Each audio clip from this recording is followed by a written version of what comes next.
right place. Or the advantage now is there's a pen, there's research saying you can do all these different things. Well, it's too early yet.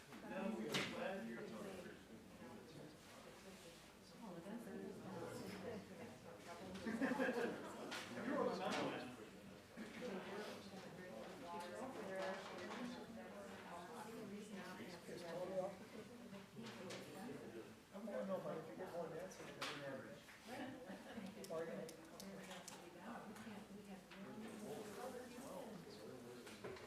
What kind of guy is that? What kind of music is that? He's still on.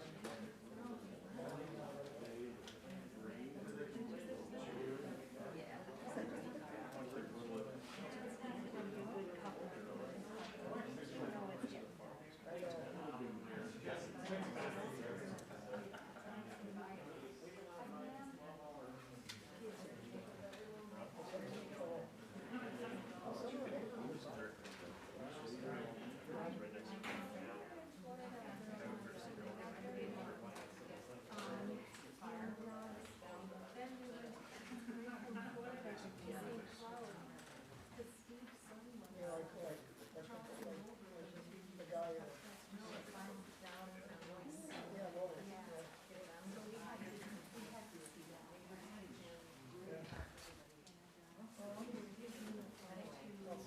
we'll see what happens.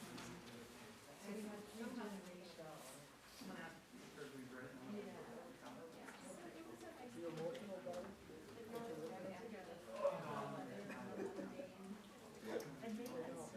I had a family.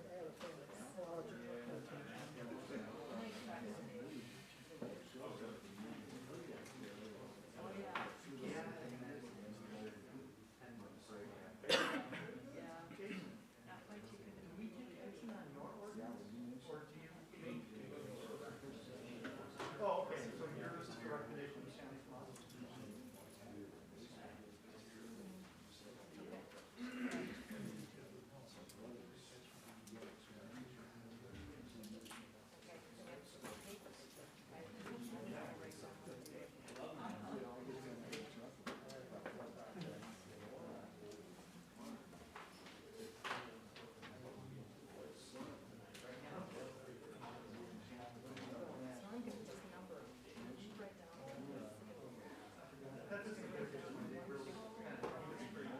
So I was like,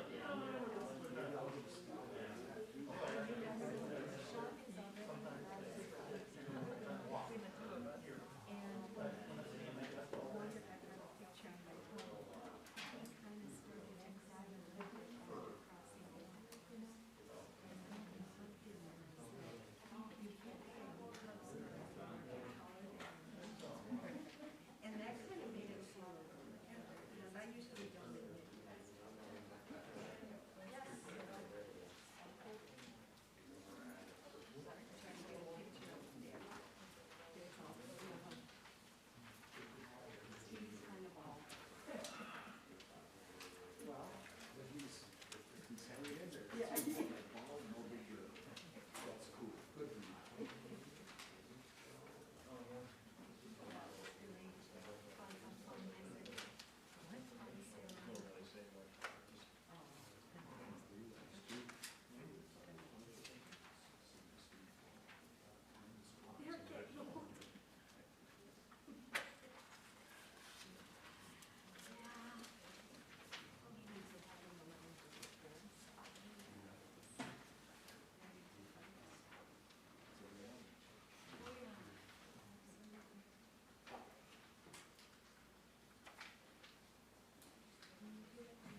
you don't need to turn on our phone and remember, we need to.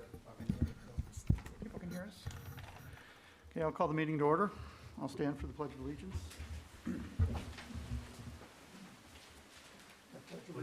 to the flag of the United States of America and to the republic for which it stands, one nation, under God, indivisible, with liberty and justice for all.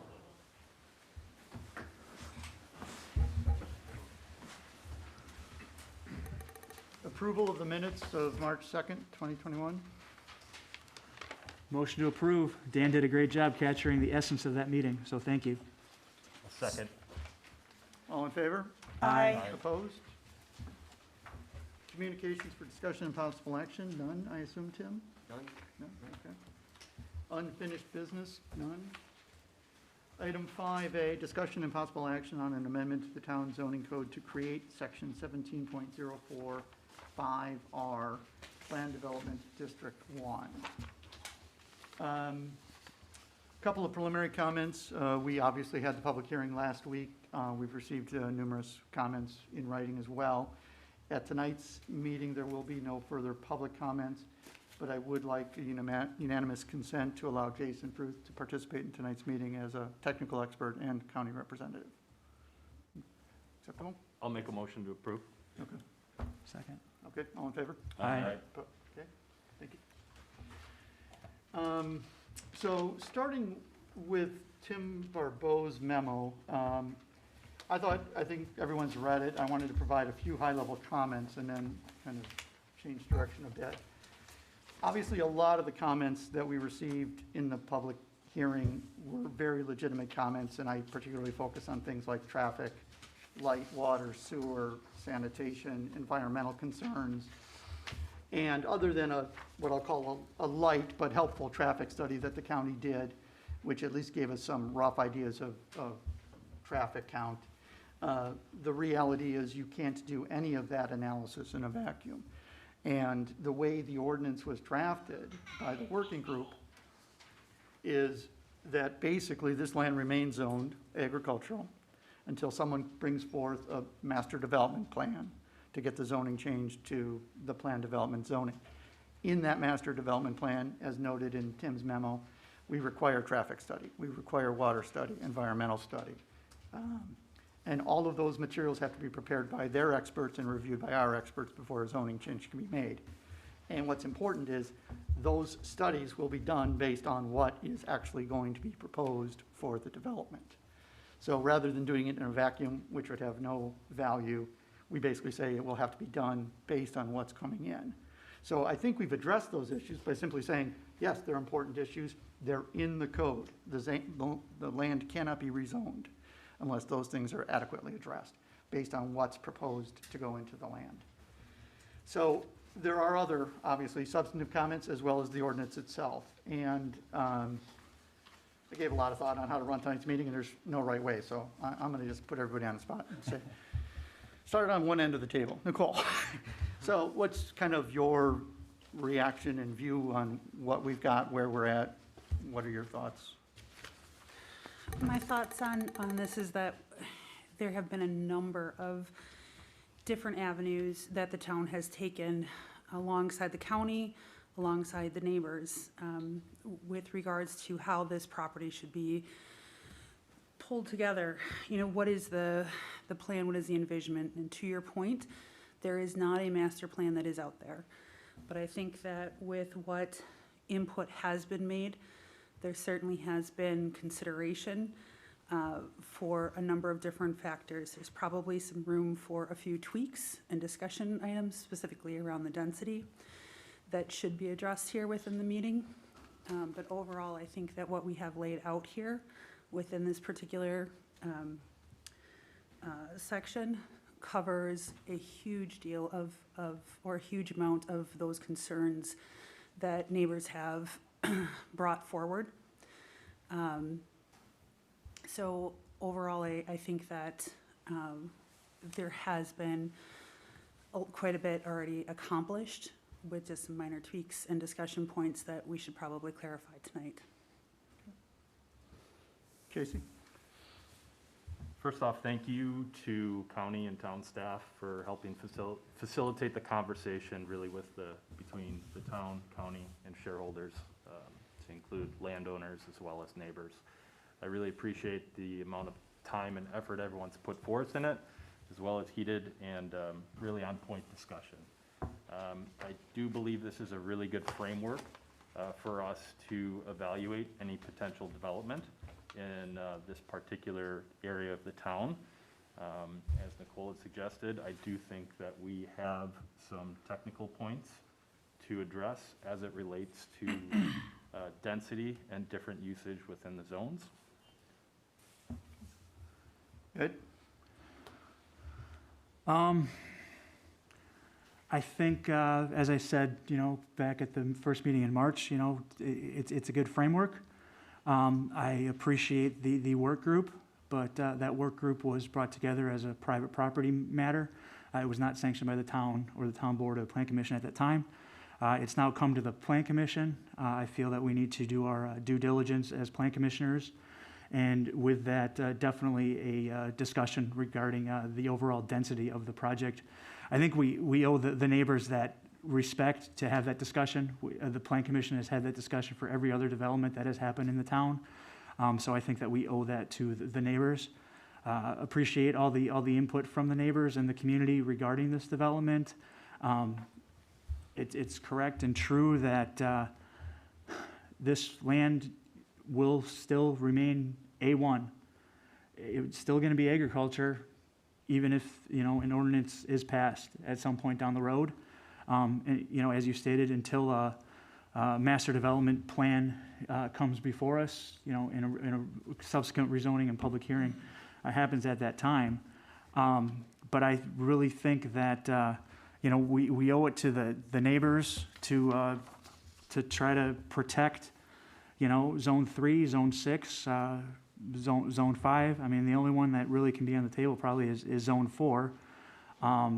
And I think that we need to do our due diligence and, look at, I don't believe the work group was a consensus even after reading through the meetings. And I just, don't believe that a lot of the players were necessarily impartial. So I think we need to do our due diligence as plan commissioners, and we all need to do our job up here.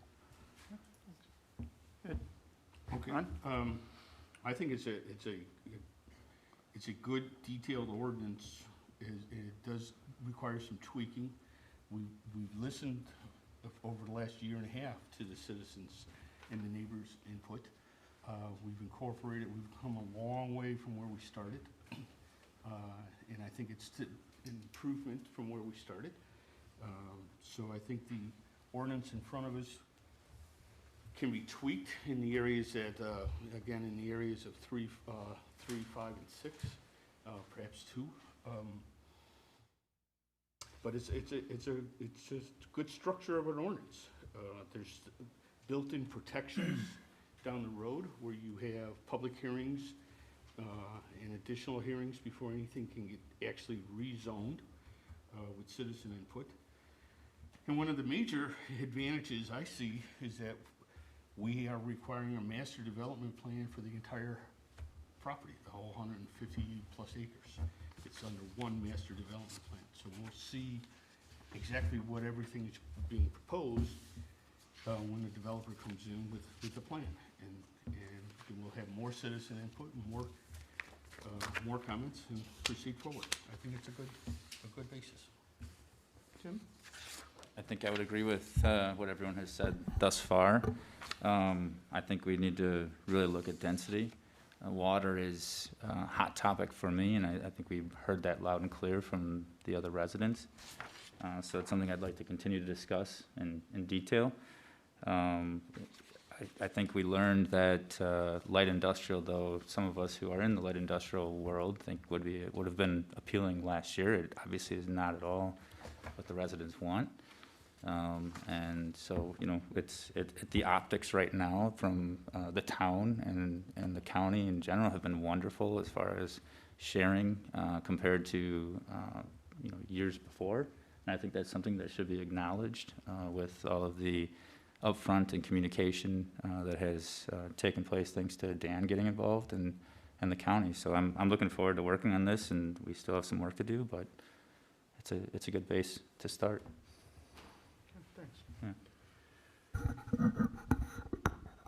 I guess that's pretty much my view. I think from my perspective, we started this 15, 18 months ago with a commercial land use and an office park. And we wanted to change it to mixed use, to have less office buildings and other uses, including some higher density residential or senior, and then some regular residential. But you're right, we had light industrial, which was apparently a big negative, and, you know, the town spoke. So through the work group, we have basically a residential development with a few commercial components almost exclusively in Zone 4, which faces the interstate and is surrounded on all sides by the existing farmland. But I do think we can make some reductions on density, and I think we can also maybe shift some of the density away from the border lots 2, 3, and 6 that abut residential neighborhoods, and move those, you know, some of that density perhaps to Zone 4, which is, again, more protected from the neighborhood communities. But those are some ideas, and we should talk about them.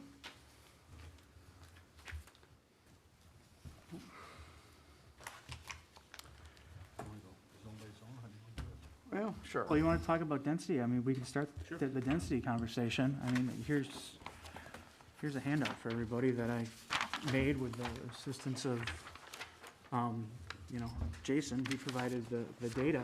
I mean, I know we heard a lot at the public hearing last week, you know, and we've heard it in other developments throughout the town over the years. The density of the development should match the density of the surrounding neighborhoods.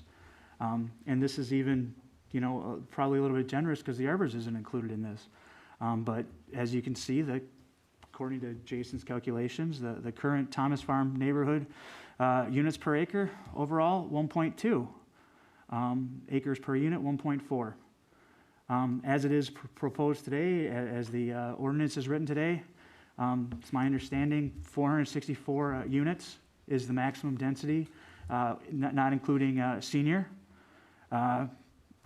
Calculating it on the 152 odd acres that are available there, you're currently at 3.05. That's a far cry from the 1.2.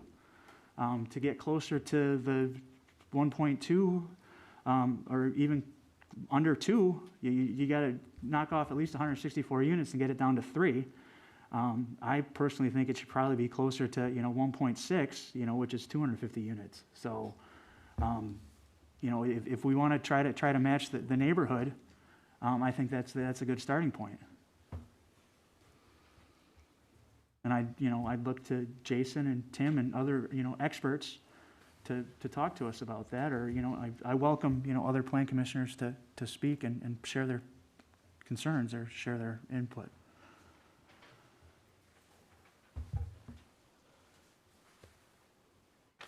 Yeah, I think originally when we were working on it, we were at 230 maximum units, if I'm not mistaken, a long time ago, 13 months. So I guess that was a little different because we did have other uses, but be interesting to, I guess, hear from Jason too, how that compares to the area. And if you worked on this with Ed, the rest of us are kind of just seeing it, but what your thoughts are. Well, I think, certainly at the work group, we showed densities in the surrounding area. They understood as a whole, certainly, that the surroundings were generally lower densities,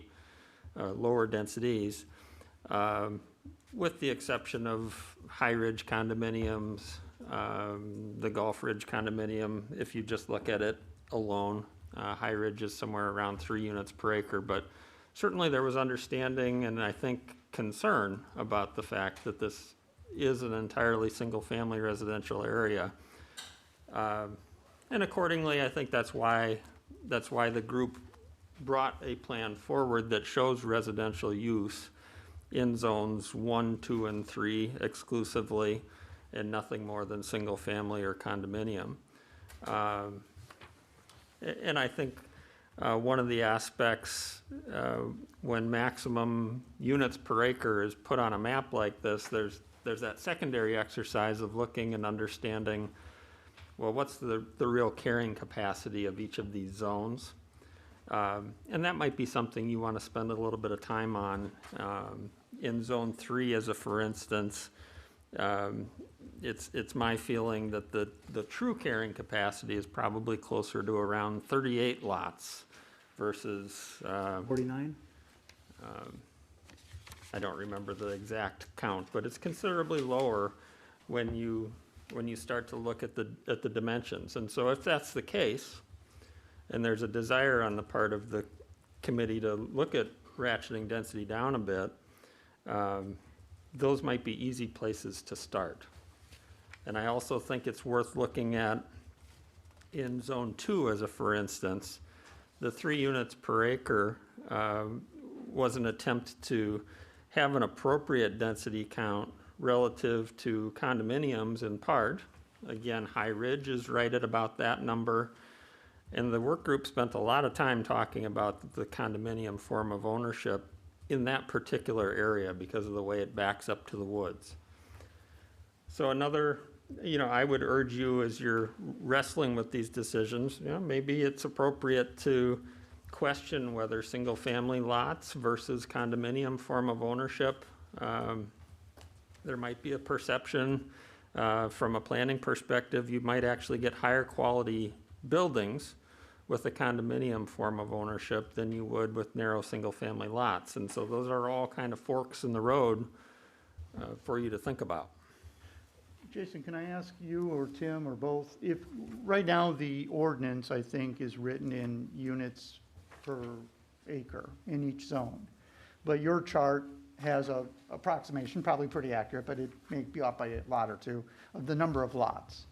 Could we, in the ordinance itself, if we were to say hypothetically, in zones 2, right now it's 3 units per acre, which is 72 units. If we said we want to make that 2.5 units per acre, 60 units, so the 12 units are coming off the top. Can we have in the column in the ordinance, 2.5 units per acre, approximately, 60 units? I think if you find that to be helpful to see it in those terms, that there's a maximum lot count or a maximum unit count, that could certainly be introduced. I think it's helpful because it converts a formula into a hard number, so. And I thought your table that did the traffic study had those numbers in it, so. Well, and if, the numbers are realistic, given the layout of the land, can we get realistic numbers that, because at the end of the day, we all know, as people who've said on this side of the table, when a plan comes in, they're gonna ask for the maximum. So let's, do our due diligence right now so that we don't have tougher conversations, down the road of, what the maximum, density of these zones that, we as the Town Plan Commission are gonna allow. And so that the neighbors have some, sense of, what's coming down the road. Well, I think we're doing that if we do what Kevin suggested and put in a maximum lot count for each zone. Yeah, I understand that, but like, Jason just said, in lots 3, he's got 49, units permitted in his chart that was prepared for the work group, and he just said that number's a lot less. So let's get numbers that, are realistic.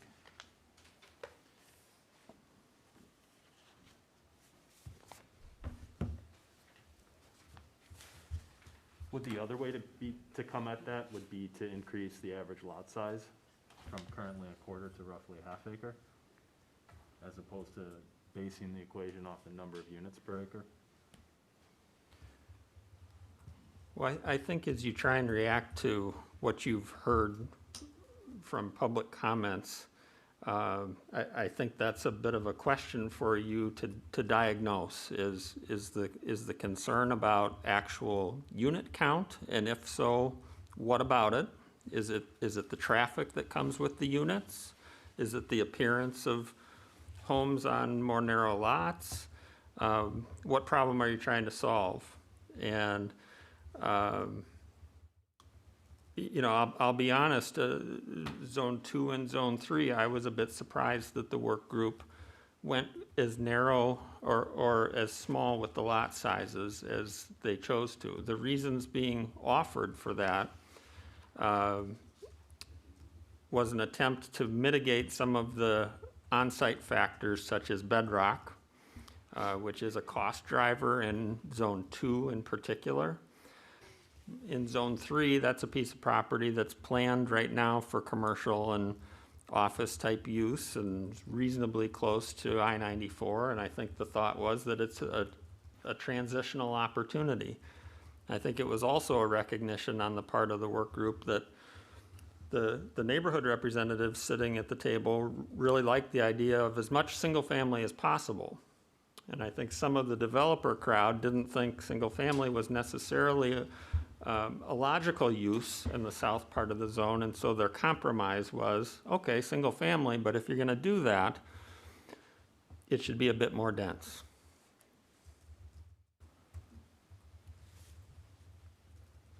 Well, by not adjusting the lot size, but putting a maximum number of units on, are we giving more flexibility for recreational parks in areas, open space and green space that can be used or required by the developer to put in parks and walk paths?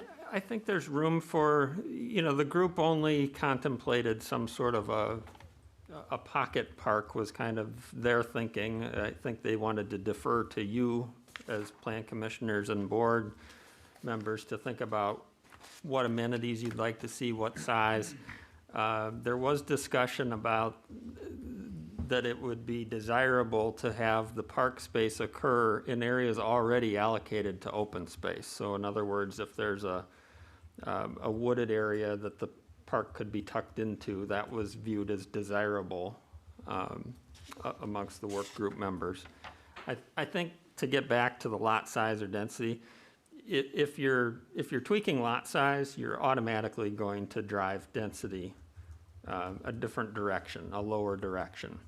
So that's, rather than just picking arbitrary numbers, 50 or whatever,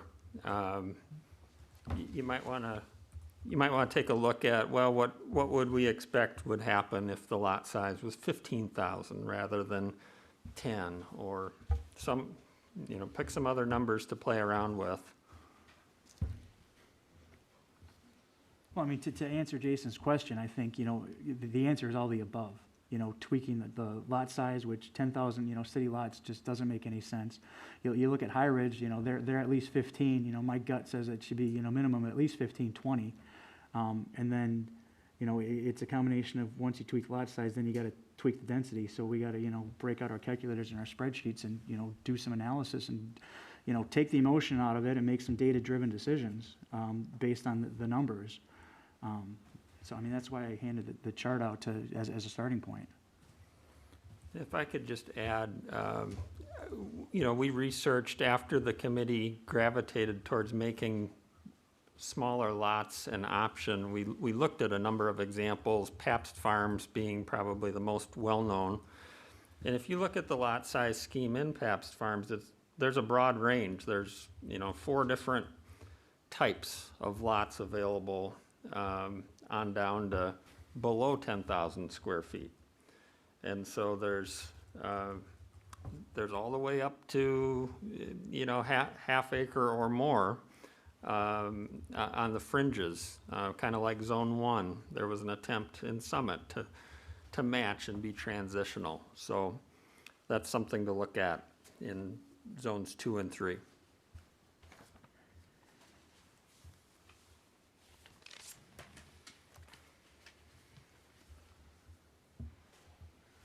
Well, if we took zones 2 and 3 down from 3 units per acre to 2.5 and reduced the number of lots by whatever that was, 21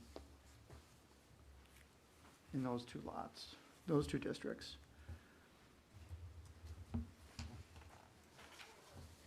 I don't feel as strongly about the minimum lot size, but I mean, if you wanted to go from 10 to 15, I think, again, condos don't really have lot sizes. So if there's a 4-plex condo in zone 2, it's a condo lot, and square footage doesn't really matter. It's going to be governed solely by density at that point. So I do think we need to change the density of the units per acre. One other sub-option that I'll just put out there is you don't have to have the same density factor for different uses in zone 2. If you wanted the condo density factor to be different, than the single-family lots, that's doable as well. You know, I guess looking at the chart that Ed supplied here, are we better off just looking at it from a 10,000-foot level to start off with? And we can all agree that 464 units is, if you just even assume 2 people per unit, we're adding 1,000 people to the our township, and we're at 8,500. So that's a lot of people for a small area. And so maybe we just go from there and say, okay, what are we comfortable with, and then work our way into, how many units per acre. I mean, Well, but again, we have 6 zones, right? Yeah. And Zone 4 is nothing like Zone 1. Right. I mean, it's Right. 2 different developments. Right. I mean, I don't think you can, I don't have a problem at the end of the day coming to an average, but I don't think you start with an average and try to back into something else. I think we, as Jason said, I think we got to go zone by Sure. zone and say, Okay. 1, we're not going to touch because nobody had any problems with 1, it's 8 houses or whatever. No, I mean, the only problem with, the only issue with 1 is the whether or not we're gonna allow the extension of that cul-de-sac. Yeah, yeah. 2 and 3 also abut residential neighborhoods. They're at 3 units per acre. We're suggesting reducing that to, I'm suggesting 2.5, but, have a. But, Well, or if there's a way to combine Zone 3 and Zone 6, because, my objective is to really protect those residential neighborhoods along Glen Cove. Because they're the existing neighbors, and the Plan Commission has always kind of watched out for the existing neighborhoods in any development that they've had, especially during my time on this side of the table. But we definitely need to go zone by zone. Zone 1, obviously, single family, we can all live with that. Zone 2, I'm sorry there's bedrock there, and I'm sorry the developers are gonna have to, pony up some money and spend some money to develop that, but at the end of the day, the town controls the density. So I think we need to lower the density in Zone 2 and definitely lower the density in Zone 3 and talk about Zone 6. Well, I would agree with you, and I think Kevin's suggestion of 2.5 for zone 2 and 3 is a reasonable proposal. 6 is still more of a transition area, so, but 2 and 3 would be, 2.5 would be fine, in my view. I think zone 6 has a lot of things we could do. I'm not crazy about 3 stories on the eastern section of zone 6. Yeah, So zone 6 should be a discussion for several. Well, I think Zone 6 is a separate Yeah, discussion. it's a separate discussion. But zone 2 and 3, 1's fine, 2 and 3, if we moved it to 2.5, that's taking out a sixth of the density.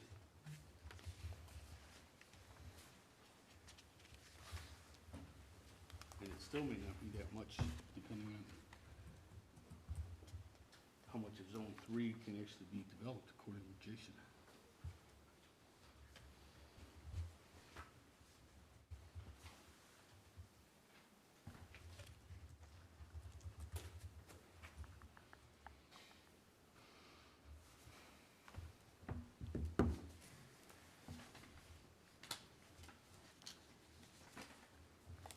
Since we're talking about Zone 3, and this is a soft pivot to a different topic, and I definitely want to circle back to this, but it's relevant because it has to do with the building envelope. As I read the ordinance, it talks about only 20% of the delineated floodplain that's able to be counted towards open space for the calculation. Is that a correct interpretation of it? Yeah, it's actually wetland. Or There is no mapped floodplain on the property. There's always a chance there could be a minor amount in the future, but yeah, that 20% provision was something that you had in the last mixed-use ordinance that you had drafted up, and it's a fairly common technique to not give full credit, but to give a fraction for what's essentially undevelopable land anyways. Yeah, that allowance of 20% of wetland to be counted towards the density is what we've had in the code as long as I've been here, for a long time. So, and that's what we've used for other developments, is that you can use 20% of that wetland as part of the density calculation on that, so. So I want So to it's a make, haircut already. it's a big haircut Yeah. for zone 3. Yeah. So that was my point. If we're going to a compromise of 2.5 units per acre, that envelope's already going to be flattened significantly. So the top end number of units that are actually able to be developed there, that may be a number less than what we're even contemplating right now based on the restrictions of the wetland area. Yeah. So do we know what that number is, so that we can do our due diligence? You know, it's difficult until you actually engineer a site to be that precise. That's, yeah, I wanted to put numbers in, but I used the word approximately, because I knew without a hard survey, 2.5 units per acre will equate to approximately, whatever the number was, 40 units in Lot 3, but that may not mean that 40 units can be built. It's not realistic, then. But that's the cap. I mean, and what we're saying is it's the cap. If the engineer comes back and says, oh, I can only build 37, well, then you can only build 37. Because who's going to pay for it? I think the one thing that we have to consider here too, just so you know the consequences of reducing the density here, or looking at the density on a zone, is that the potential is that in order for a developer to come in and maybe they may not want to do single family, because we would allow them to do condominiums. So you may, in order to, instead of doing lots that are going to have actual lots and setbacks, if you do condominium development, then those condominiums can be placed wherever, because it's all on one lot there. The only caveat is that, you know, there's a certain distance between condominiums. So you may be, by reducing the density, you're getting less units, but you may be pushing it potentially towards more condominiums in zones 2 and 3. Just so you're aware of that. But you're still having fewer units. Fewer units, but different.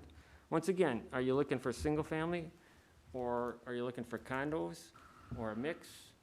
Because you may, I'm just saying what the consequences could be, is it could end up being all condos in zone 2 and zone 3. If that's the way that, you know, a developer wants to build it. It could be, a developer could come in and say, I'll do single family, you know. But they may say, boy, I can get a few more units if I do condos, do them as duplexes, and they could be very high quality. And that would be our expectation, is that they're high quality, owner-occupied condominiums. And it's not terrible. We've got that in Gulf Ridge, and that's a, you know, that's a good development there. It's based on the comments and the bevy of emails we received over the last couple of weeks. I didn't get the sense that the neighbors were necessarily opposed to condominiums as much as opposed to quarter lots. Was my general read on the situation. I would concur, Casey.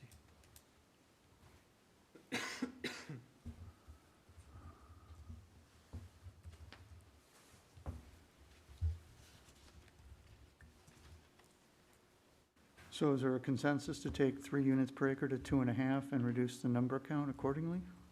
In zone 2 and 3. In zones 2 and 3? I would agree. Why are we going to 2.5 in zone 2? Why don't we go to 2?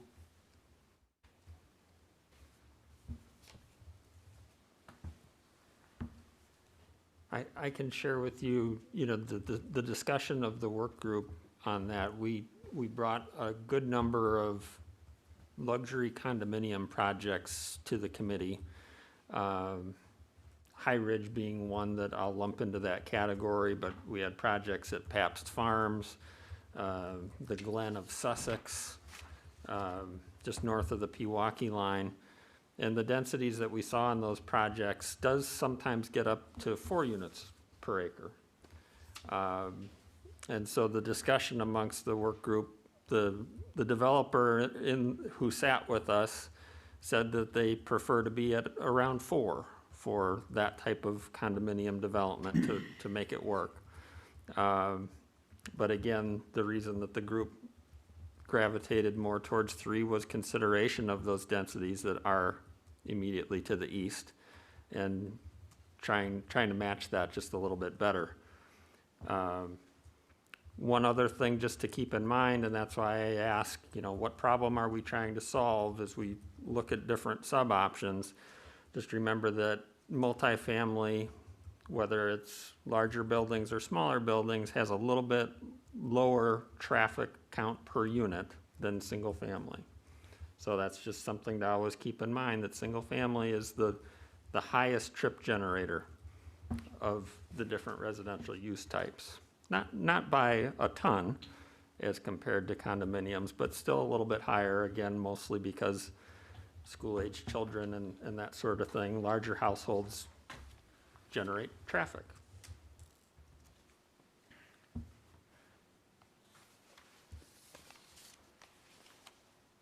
Jason, did you say before that, is it common for people to do a different number of units per acre based on property type?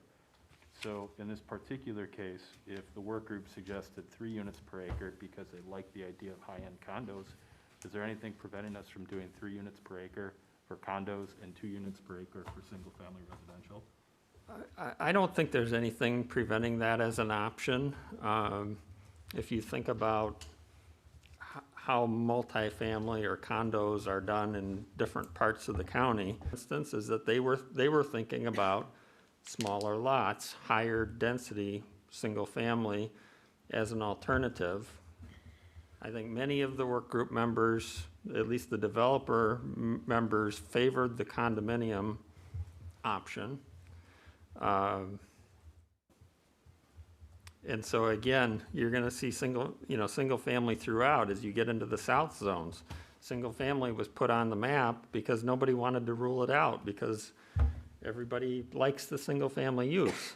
But to be realistic, the group was saying, well, then it's gotta be dense, or you just can't make the numbers work for a developer to actually bring it forward.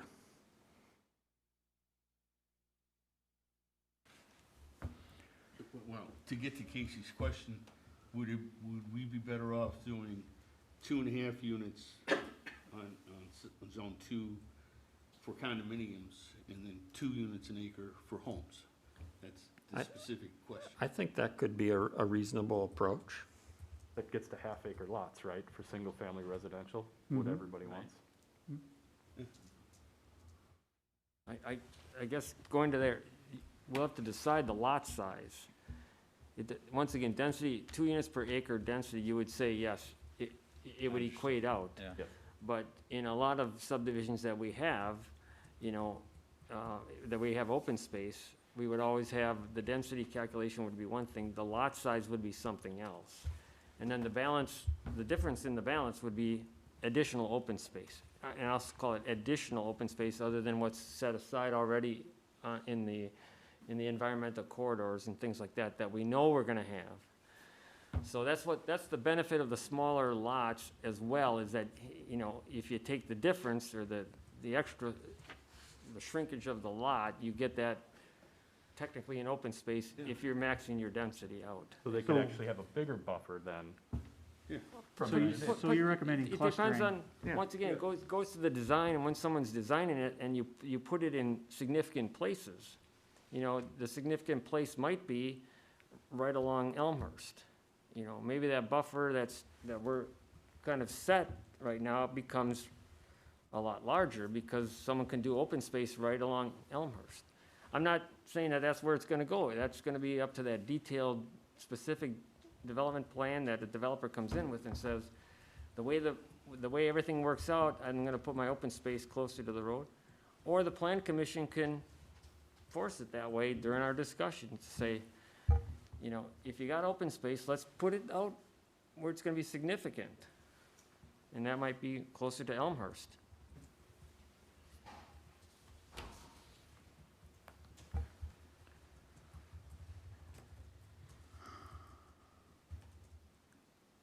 Do you remember what is the minimum lot size in 2? Well, it's 10,000, I 10,000, believe. it's city lots for the whole thing. I Zone mean, one, so- zone one is Zone 20. one, it doesn't, okay. But if the developer chooses, if we put, that, I think if I'm understanding what Tim's saying, if we leave it at 10,000, it could default into more open space. Potentially.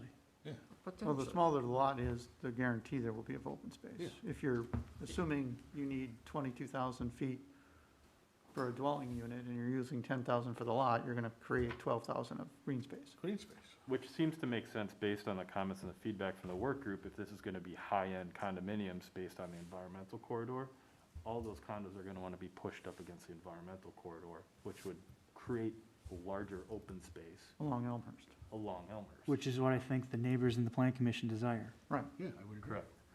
So the better way to restrict it is number of units per acre as opposed to lot size. That's what I'm hearing too. Leave the lot size alone and reduce the number of units per acre. 2.5 for condos, 2 for single family. I think you gotta move the lot size to at least 15 to match High Ridge.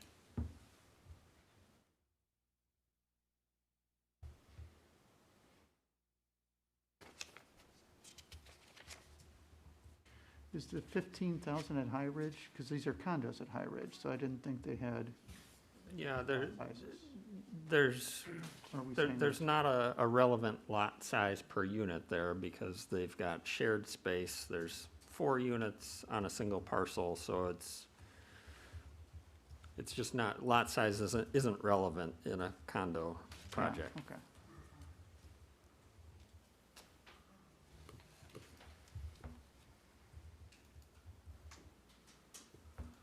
You know what the lot sizes are in High Ridge, single family? Were they 30,000? You know, everything in the area is generally north of a half acre, Yeah, between a 27. half acre and 26. an acre. That's the general pattern. Our neighborhood is like 1.25 Right. You know, we're talking about, you know, a half dozen or so different subdivisions in general, you know. A little north of a half acre to an acre or a little bit more is kind of characterizing the immediate surroundings. Obviously, if you go further up to the lake, you're gonna find lots that are sometimes much smaller and more narrow, but that's getting hopscotching. We no comments, please. Okay, so we've reduced the density from 3 to 2.5 for condos and 2 for single family. Just on zone. Just on zone 2 right now. And then the question is, do we want to adjust the lot size? I would say no, in my, 'cause I want more open space. Yeah, Just keep in mind in zone 2 though, that because there is so much wooded area and environmental corridor, your starting point there is 40% open space. I don't think that a developer developing a single-family lot subdivision there is going to give you much more shared open space, aside bigger lots. They'll do from the bigger strip along Elmhurst. so if a developer did single family, they probably would do bigger lots because there's no, Right. There's no advantage to them to, you're not getting any green space credit. Right. Okay. And we still have control over the process to direct him and show. We have to review the site plan. Yeah. And the other thing that I just wanted to share on lot size, again, the conversations amongst the work group, is that the cost of new construction and development in general has been going up and up. Materials like stone and grading and that sort of thing, the developer said have really gone up. they're all laughing all the way to the bank. I don't need to hear their sob stories. I understand that, you know, it's tough out there. Everything's getting more expensive, Jason. I hear the developers, but they're still making money. So- I'm simply relaying a message. I'm not assigning any judgment to what was being said. I'm just relaying why they believed that they're seeing smaller lots being brought forward across the county, and I shared as well. We see every subdivision plat in Waukesha County, and I've seen hundreds of them. The lot sizes have been coming down consistently over the last decade. We've seen more and more subdivisions of the 10,000 square foot, and even sometimes less, a lot of 10s and 12s. Are those in cities and villages? Most often, yes, but not always. The Pabst Farm project started as a town. So it's an interesting trend, and so we try and understand why is it happening. And I think the developers suggest it's happening because of cost. We also think it's happening because of shifting demographics, an aging population. We looked at the census data. We know that the county's aging significantly, and we know that household size has been consistently getting smaller and smaller over time. And so we've got just different demand out there amongst the younger generations as well. There's not as much demand for the really large lots that we used to see 5-acre lots in towns, and we're just not seeing that too much anymore.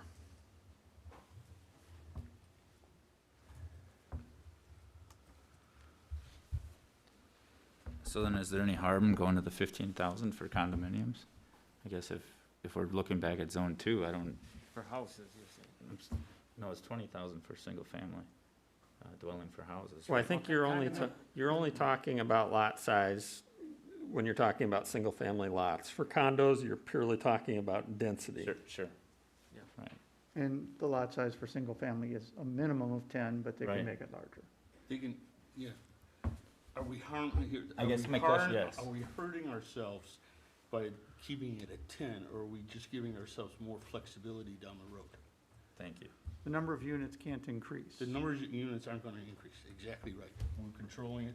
If it's single family, it's 2 units an acre, so they can't increase. If the builder wants to, he can put a 20,000 square foot lot. We're giving him the flexibility of doing a 10,000 square foot lot.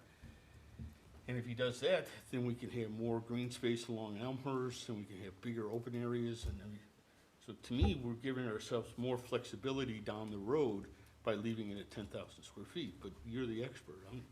Well, I guess I think for zone 2, I don't think we want 10,000 square foot lots. Jason already said that, with all the PEC and the environmental corridor there, the developers got no incentive to give us more, open space.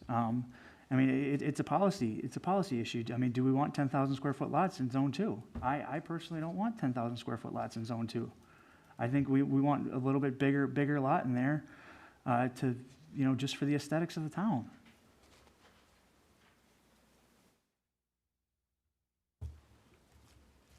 Because if we allow 10,000 square foot lots, the developer's gonna come in with 10,000 square foot lots and, the maximum density that we're gonna allow. Because it's all about dollar signs. But if we went to 15,000 square foot lots, he's at the same number of units. He's not gonna increase his total units. So I don't understand. The units are locked in at two an acre, 2 units an acre.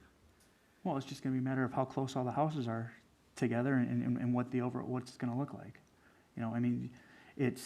It's trying to, make sure that we don't do the tango that we do or the dance that we do when, the development comes in, if we get this ordinance, as right, everybody knows what can be built there, kind of has an idea of what the design looks like. And then, there's not gonna be a lot of, back and forth when, the site plans come in, when, all the stuff comes together and the development starts rolling. If, this plan commission's okay with 10,000 square foot lots, that's fine. I'm not. So could we just compromise at 15,000 and then move on to the next zone and see where that puts us? Is that fair? Casey, Nicole? 3rd-acre lot, right? 15 is, Yeah. I'm okay with that. 15,000 square foot then for the minimum lot size. Is that okay, Ed? Yeah, Or- that sounds great. okay. Thank you. On Which, zone 2. Zone just zone 2. which the work group was okay with 1/4-acre lots in the Correct. zone. The work Correct. group was at 10,000. Making it larger lot size. Larger Yes. lots. Correct? Yes. Okay. I didn't hear you. We're making larger lots than what the Oh, work group. thank you. What zone we want to do next? Might as well Close just, to you. well, we didn't finish 3, I don't think. Circling around here. So 3, we were talking about making the same reduction from 3 to 2.5.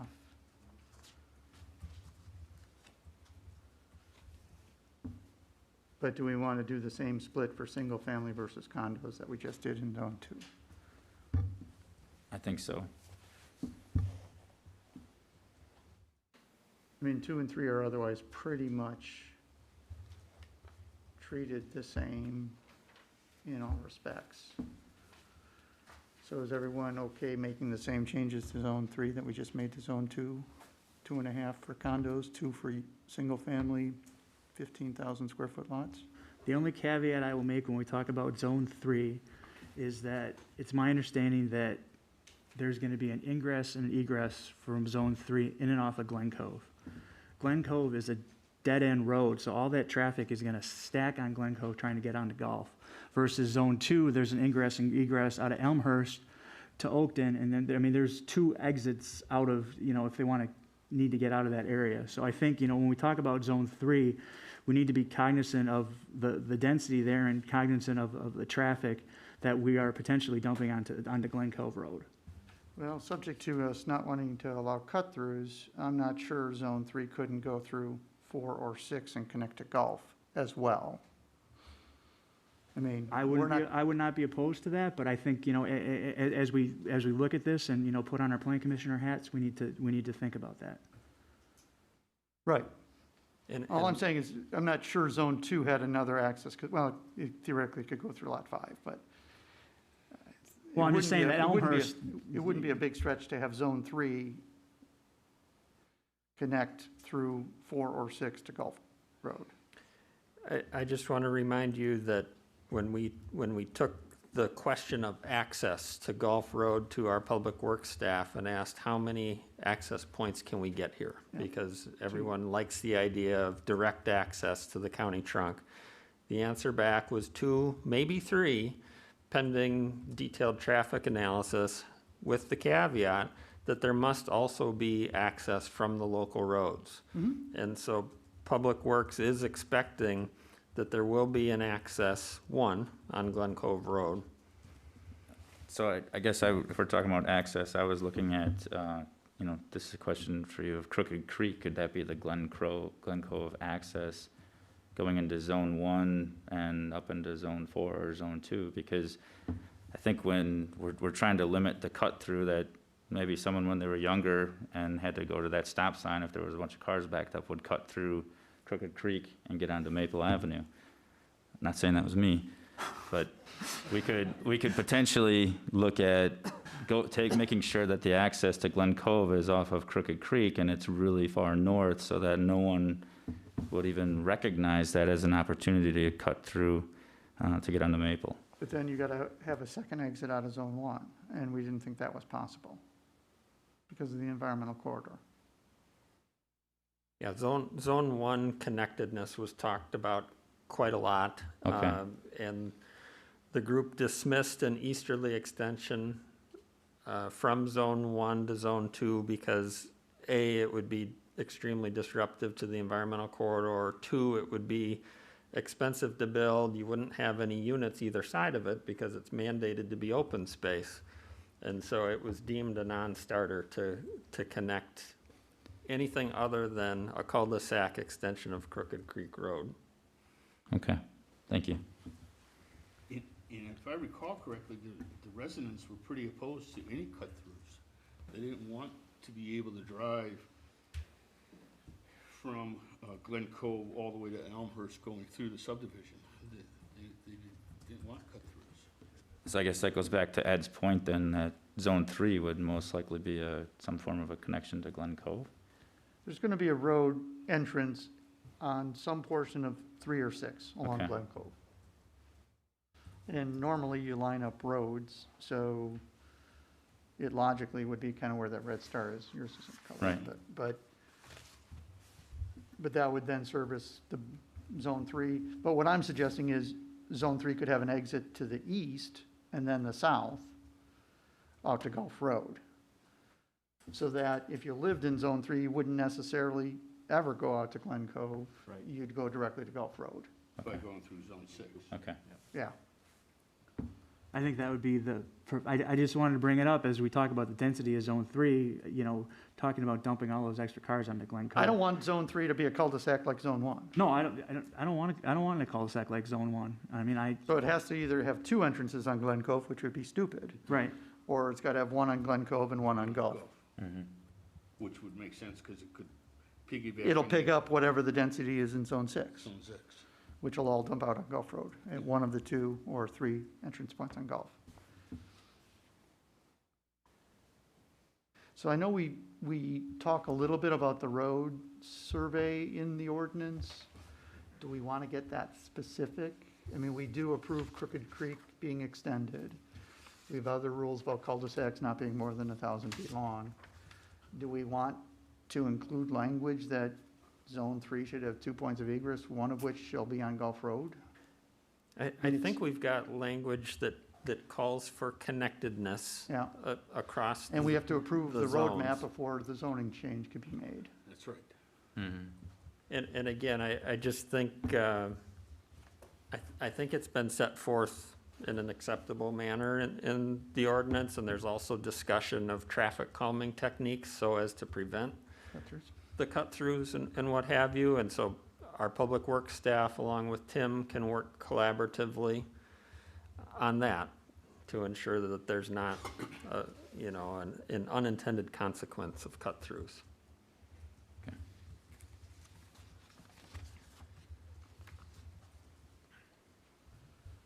So then Ed, back to Zone 3, the same as Zone 2, 2.5 per acre for condos, 2 for single-family, 15,000 square foot lots. Understanding there's 2 egress points.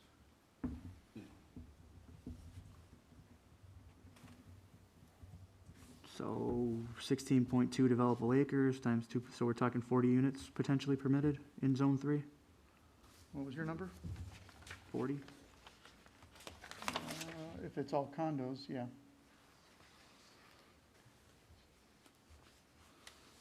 If it's single family, it would be less.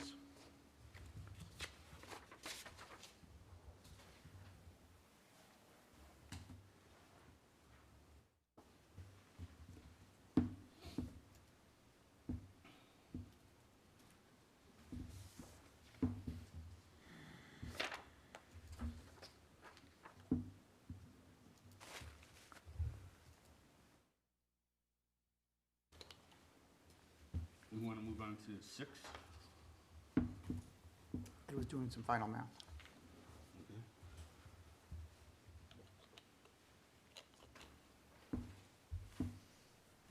But just because we say 32 permitted units, Jason's saying that, we don't know until the engineer designs it what's really realistic there. It's a cap. If it's less than that, it's less than that.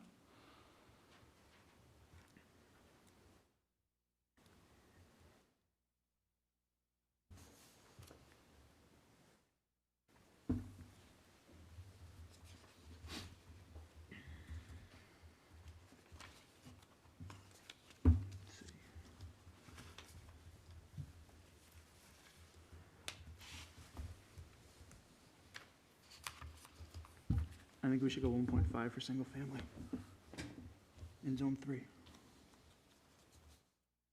I didn't hear you, Ed. Could you repeat that? 1.5 for single family in Zone 3? What number does that take you to, Ed? 24 from 32. From 32 to 24? Well, right now we're at 49.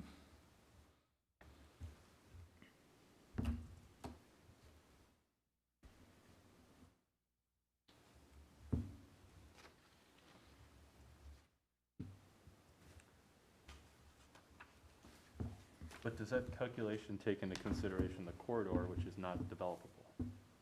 No, it's just a cap. Okay. I mean, we've been told that we don't know exactly what it's going to be until the engineers do their calculation and somebody ponies up some money to figure that all out. The basis for your calculation is including the corridor, is Yeah. what I'm asking. Understood.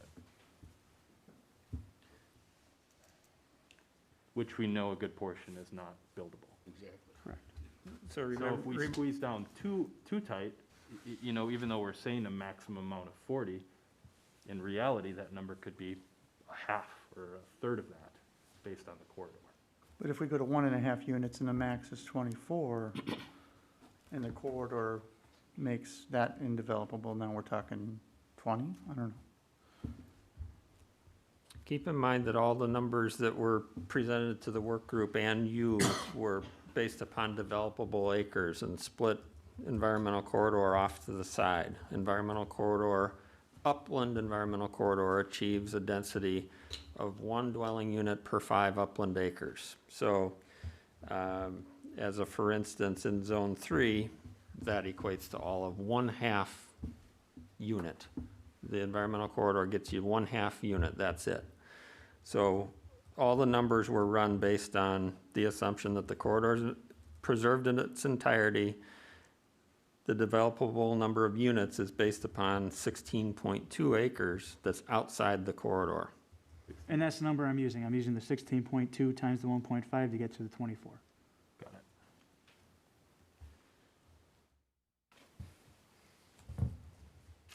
it. I think I'm okay with that, Ed, based on those numbers. They're just guidelines.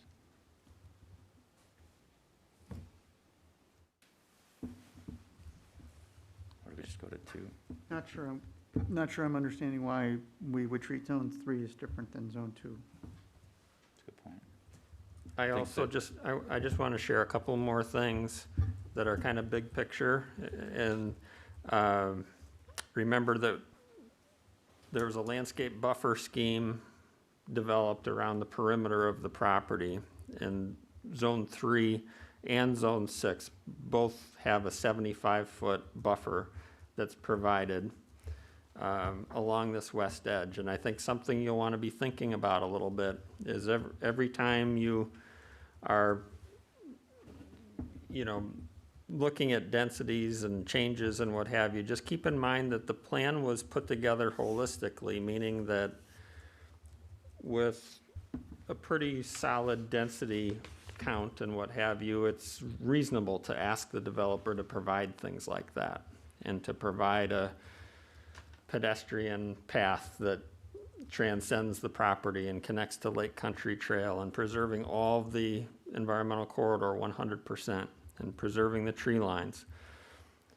And I think it's just important to remember that I don't think the work group would have made all of those recommendations for all of those amenities necessarily with an altogether different plan. And it's obviously up to you to decide what that balance is, but it's something to keep in mind as you go. And I'd also point out that the wetlands/environmental corridor to the north is actually wider than the landscape buffer on the west, Right.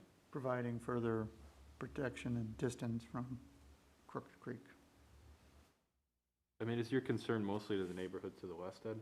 Is that what you're looking at? Yeah, it's, protecting the neighborhood from the west and, keeping it consistent with those neighborhoods over there. Right. I think you mentioned the road too, if the road's gonna be matching with this road here. Cutting into it.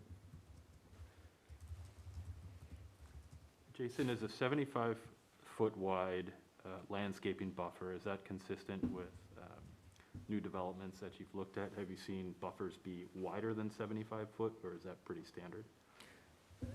75 is a bigger than normal buffer. We would normally see something, along the lines of, say, 30, 35 feet. So the 75 was really a recognition that the environment is quite flat there, and there's not a good, well, there's some landscape buffer, but it was an attempt to provide a visual break. Elmhurst Road, there's a better existing evergreen tree line that's been installed either by the developer or neighbors that does a pretty nice job of shielding the Gulf Ridge area. So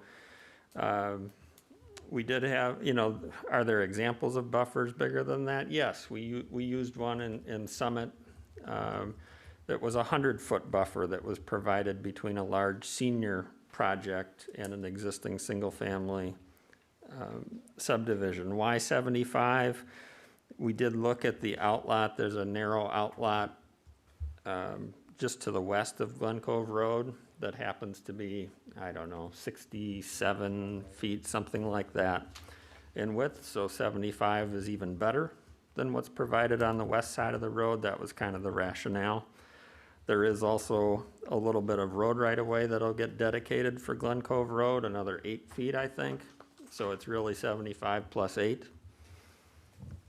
That's plenty of room. That's more than enough room to do extensive plantings, a berm if you're so inclined.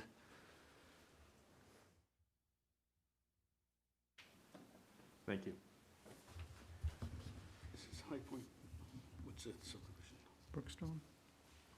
It's High Point Estates. High Point Estates? Yeah.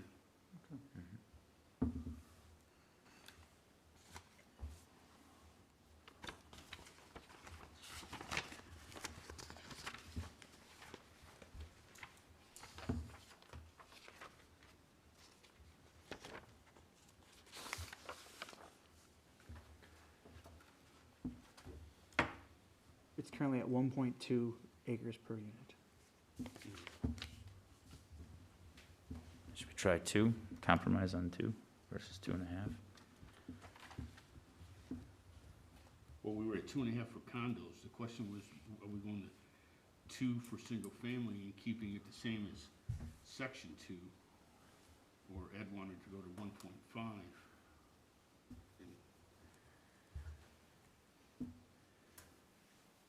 I'll go with Kevin's question. I don't know why we should treat it differently than section 2. 2.5 for condos, 2 for single family with 15,000 minimum square foot lot. Okay. I guess for Zone 2, you know, if I'm told that there's bedrock there and there are some impediments to development, that's why I'm willing to, you know, give a little bit of concession for Zone 2. You know, I mean, if you know, but you know, I think, you know, overall, you know, there's a whole bunch of units we still got to knock off of this thing. So, you know, we got to start knocking off these units on these zones.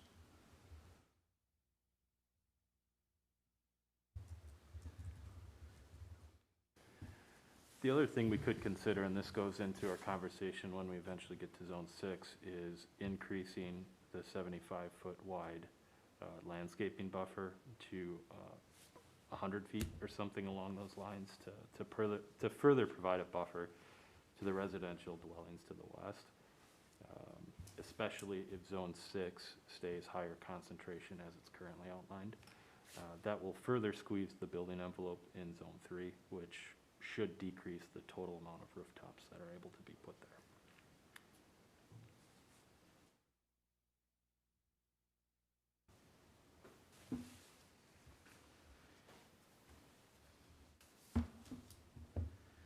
Again, I think the problem with that approach as well is just the problem on changing lot size to change units. It's not necessarily a simple ratio because other things come into play. But if we look at both dwellings per acre and lot size, like we have been, and make independent decisions on each, I think that's the right answer. I guess first question, Ed, is are you okay with a 15,000 square foot lot size, forgetting for a minute whether we're at 1.5 or 2 units per acre? Yeah, it should definitely be at least 15 minimum. Okay. So then the only question is whether single family's at 1.5 or 2. And I'm one voice, so I mean, I can be overridden by the rest of you. Jason, if we differentiate too much between condo and single family, are we pushing the developer one direction versus the other? Absolutely. Yeah. So we could be, if we go down to 1.5, we could be pushing them toward condos, which defeats the neighborhood preference to encourage single family. I think that may be the case, yes. Yeah, I do too. I guess that's why I was maybe thinking just 2 for condo and single family, but then that goes against Zone 2. You know, what we're working with in Zone 2. Yeah, if you like the idea of a developer picking single family, then you want to try and make that appealing, and quite honestly, that's what the work group, that's why they were showing what they were showing. Same density and 10,000 square foot lots, then a house is just as attractive as a condo. That, I mean, I like that approach. Mhm. So 2.5 for condos, 2 for single family, 15,000 square foot lots For both 2 and 3. for 2 and 3. I support that. Nicole? Or just 2 for both? Is the 2.5 gonna kill it, you think? Or is that I guess why the half? Well, that's what we did in 2. Yeah, I know, mean, and that's what I'm saying, maybe we go back to 2 and just go 2 Well, it's a- for, A 20% reduction versus a 33% reduction. I mean, Okay. it's, yeah.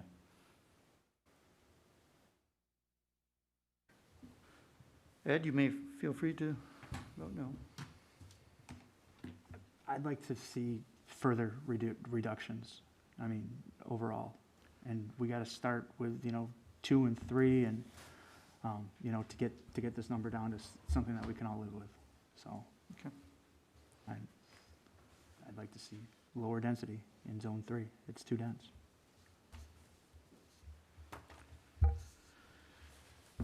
Okay, I say we skip 4 and 5 because they're unique and go to 6.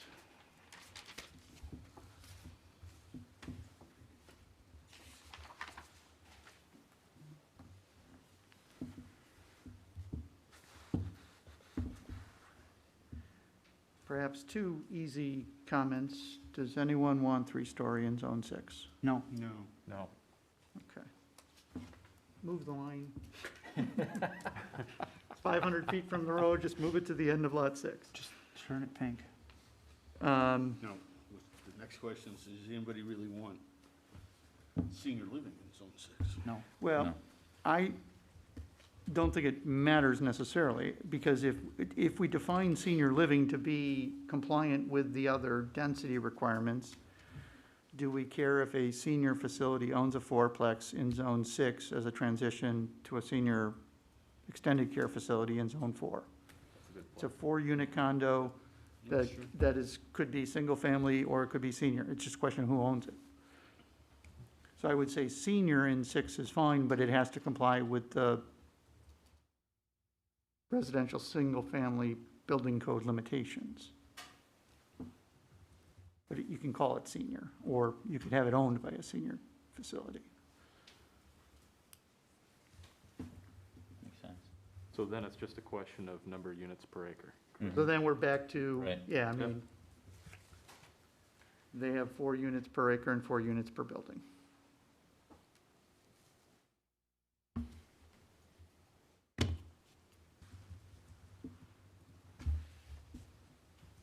I'll just give you a little bit of context, because when we, as we worked around the horn here and got to the zones where senior was talked about, first off, that was a use that pretty well the entirety of the group felt was a good fit for zone 6. Some members thought that 6 was as good a place as any for senior. Because they felt like it was a good buffer use for single family between a high traffic I-94 and single family. And so there was a thought that it might be a nice transition. The reason for the 500-foot, height standard, before you got to 3 stories, was trying to provide for the transition that you're talking about. Maybe something like villas on the west end to be a transitional zone to the single family. We never talked about senior units per acre in the early stages of the work group meetings. It was pure and simple a discussion of senior use. And the reason for that is I shared with the group that senior units are so different as far as their composition, their size, et cetera. They are not translatable to conventional units in any way. You can see it in the traffic data that I've shared. Senior complexes produce about 1/5 or 1/6 the traffic of a single-family residential unit. When we got to the end of the project, just to try to provide some assurance to all involved for, well, how big could a senior complex then be if we don't regulate units per acre? We started to apply the footprint numbers and setbacks and what have you, and as staff, I was uncomfortable relying upon those numbers alone. And so we did more research, and we went out and found what's typical in the industry. And what we found was a fairly narrow range. We were looking at suburban, open space, heavy senior projects in the suburbs. And we generally found that the range was between 10 and 14 senior units per acre. We talked to facilities. Memory care units, we're told, are 250, 300 square feet, the size of, you know, a hotel room, that sort of thing. Can senior units range in size? Absolutely. You know, villas, we found projects that have 1,500 square foot standalone units or villas. I've seen comments from some here and all the emails that have been coming that we should, you know, collectively think about this project. Well, one of those, this projects that was suggested is on Capitol Drive in Pewaukee, and it's sitting on a 5-acre parcel, and it's 24 senior units per acre. So I think you need to give some real thought, again, as to what is your goal? What problem are you trying to prevent in moving senior unit numbers around?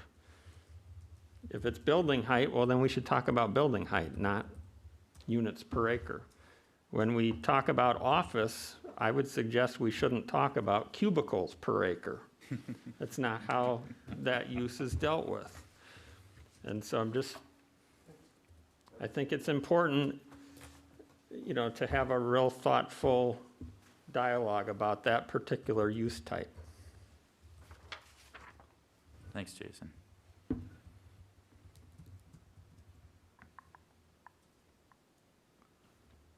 Well, and I'm just reading the memo that came in from the attorney for the landowners, and they say they don't need senior in all 3 lots. And we'd rather take it out of 6 than out of 4 or 5, so. It solves the building height issue, it solves the density issue, or it helps reduce the density issue in 6. So I think the consensus was no senior in the 12 unit per acre provision, no 3-story buildings in 6. But if they want to have senior housing in the 4 unit, 4 per acre buildings that are allowed for residential, obviously that's, to me, not a senior use even necessarily. It's just a question of who owns the building, and I don't think we would care. Right. That's what you and I talked about. Yeah. It can be owned by the same company that does the senior housing on the other lots, if there is going to be one. But it's going to be more of a condominium style and not the Not a multifamily. not 12 units an acre. So it's going to be, you know, supposedly 4 units an acre.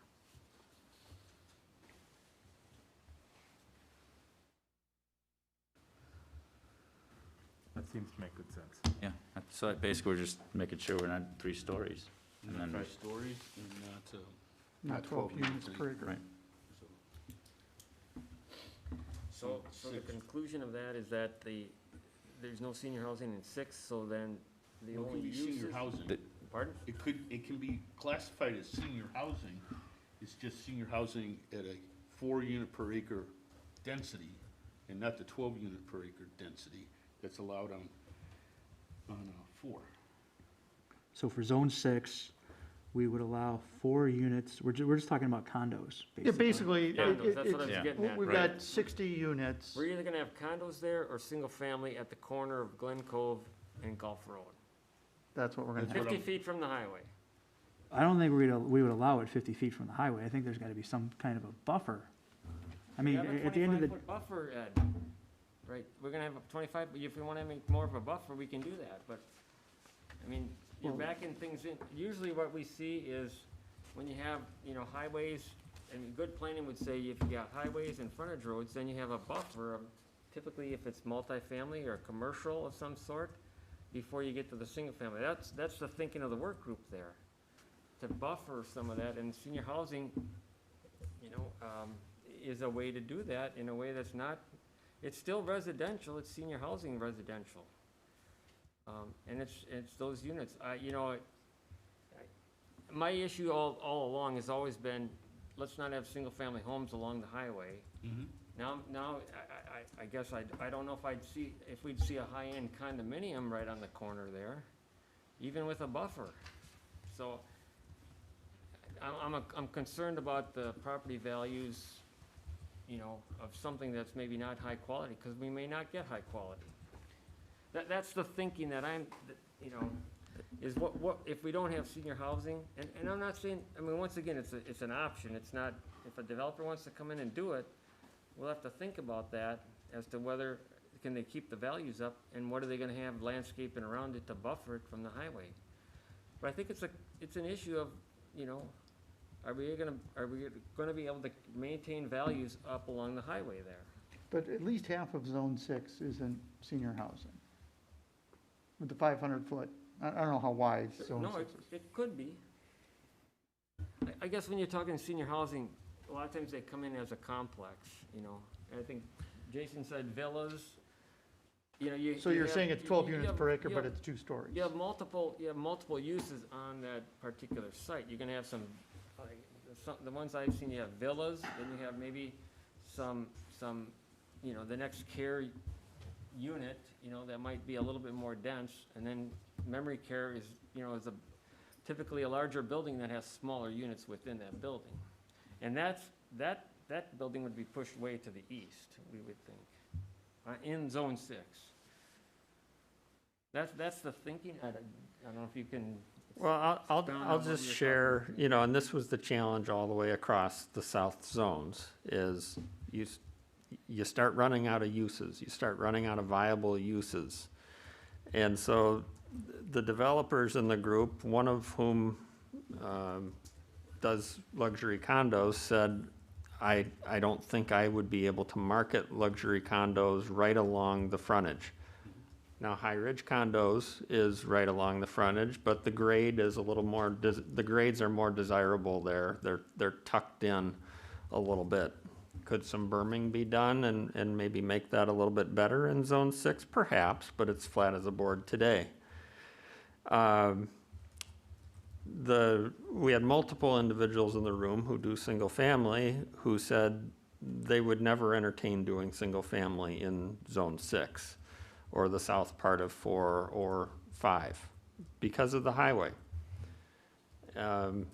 So again, that's the work group was digging for uses that can work next to both things, next to both the neighborhood and I-94.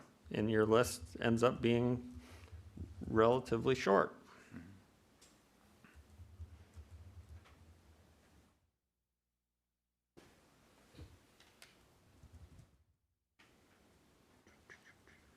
So what's the impact of just taking out the 3 stories and leaving senior living at the 12 units per acre on Zone 6?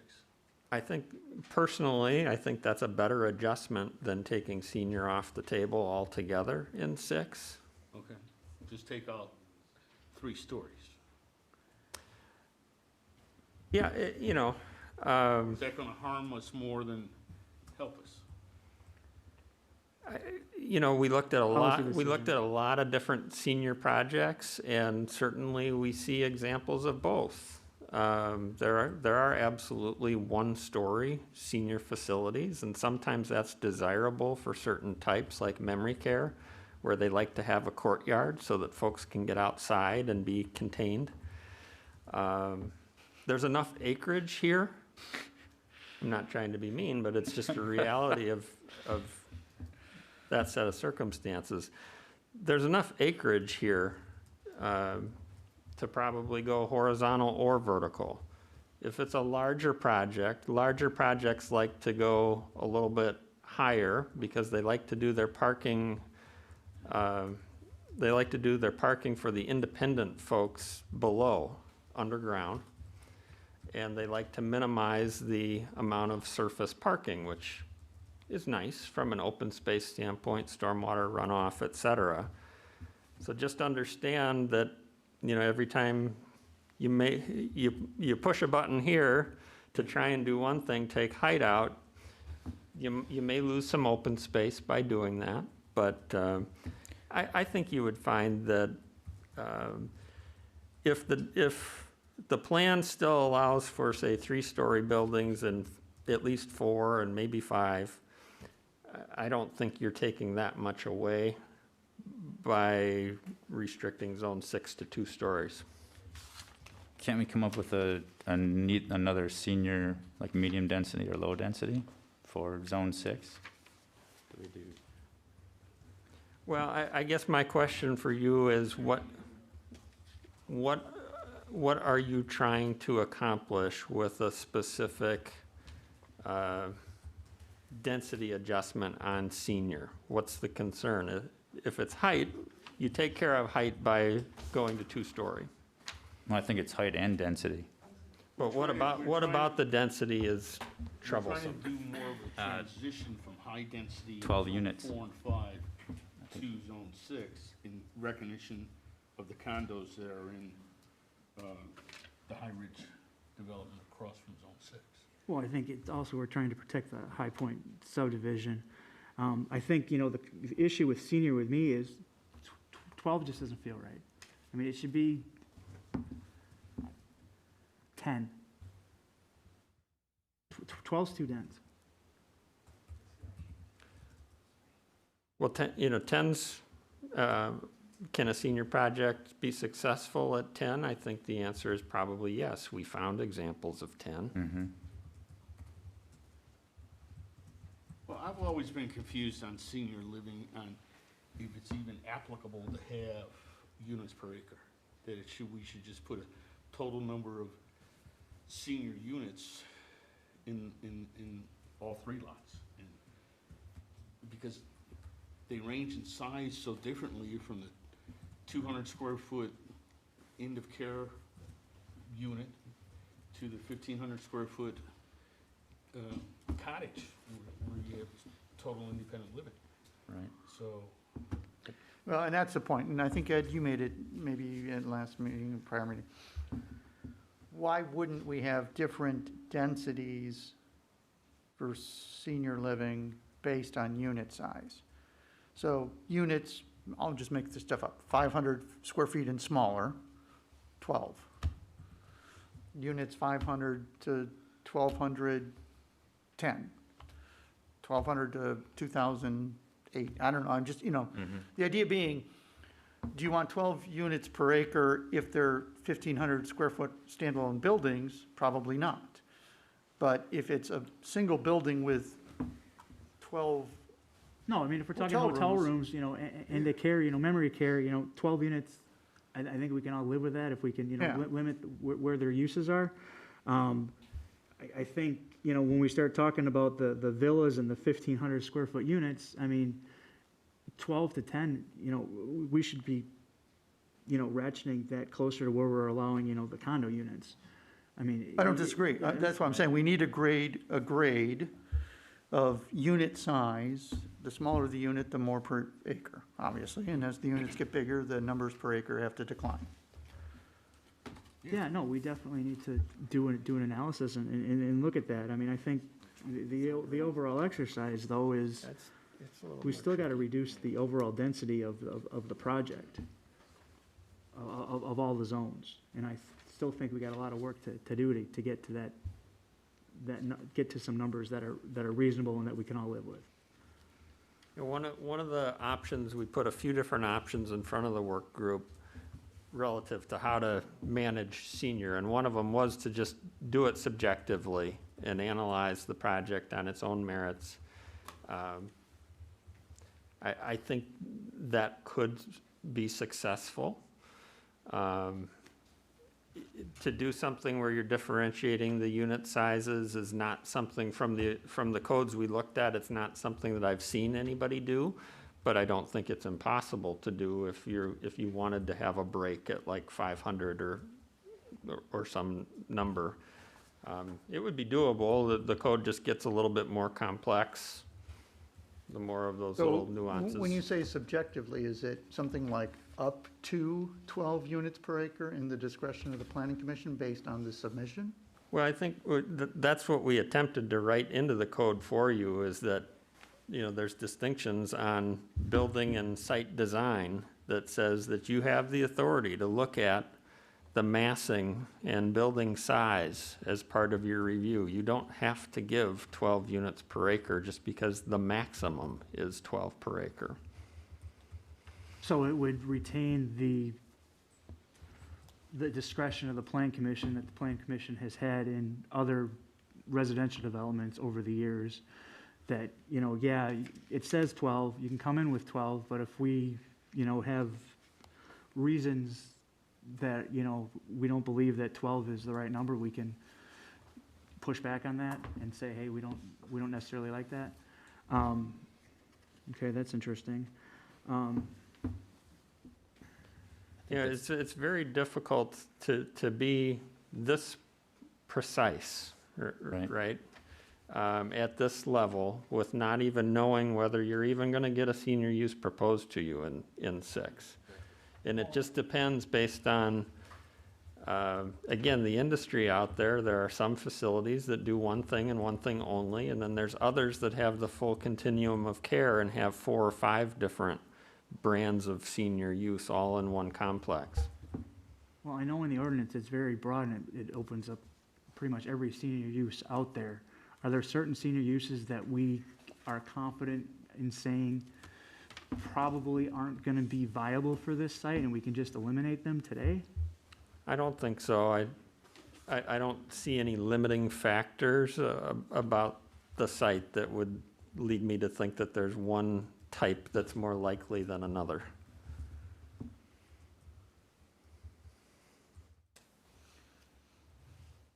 Yeah, I So will say that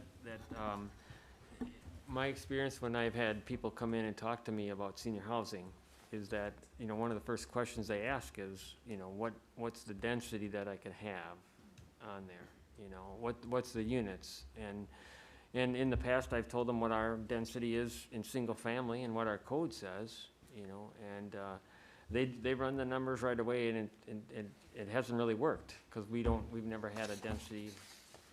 We don't have a code that says 12 units or 10 units or whatever it is. So, but I understand. I mean, we've been back and forth on how to do this as far as, is it the setting? Do they come in? But the first question they're going to ask the plan commission is, well, here's our plan. We're going to give you the max here, and then we're going to, the plan commission will have to keep knocking them down until you're comfortable. It's a tough way to go. I think Ed. We've done that before. I know we have, but it's always We just did it with it's always a little bit of a battle, and it's easier just to say. I think going to Ed's concerns, it's easier to say here it is. We got to. But then we need to make numerical decisions that no other town, city, or village has really done before. And if 500's per square foot, but somebody comes in with some 600 square foot, we really say you lose density because you gave the patient 100. That itself seems kind of arbitrary, because we don't have any idea where the breakpoints really are. I guess I kind of like the idea that it's up to, and we get to decide the density based on what it is they're proposing. Yeah, I mean, If they're proposing apartments or hotel room size, well, probably, the building will look like a large house on a single acre. If it's 12 houses on an acre, we're gonna say, no, make it 4. So then I guess the only question is do we still eliminate the 3-story on the eastern half of 6? And I think we gotta eliminate the 3 stories. okay. And can just so you're eliminating that for if it's way over on the east side on the basis of what's the basis for that decision? Just to fit the character and the feel of the neighborhood and of the town of Delafield. Okay. I mean, just to protect the neighbors, who've already built houses there, and just I mean, it's not protected like Zone 4 with natural tree lines and natural Okay. other Because elements. it's- Okay, just so I understand, it's because it's open to neighborhoods seeing it more. Yeah, you got 15 acres there. It'd be a That's really what I'm nice green asking. space, really nice park, so. More of a transition to the higher density in zone 4. Yeah, I mean, and Well, I know, that's why you go to the east, that's why, Well- that's the, the idea was that you start to the west with, single family, and you work your way east, and then it becomes 3-story. So really, someone could come in right next to Zone 6 in Zone 4 with a 3-story senior housing. That's part of Zone 6, right, but that's gonna be in on the master plan, and if somebody, Right. knows that the condos on the east end of 6 are gonna back up to the 3-story senior housing, they know that.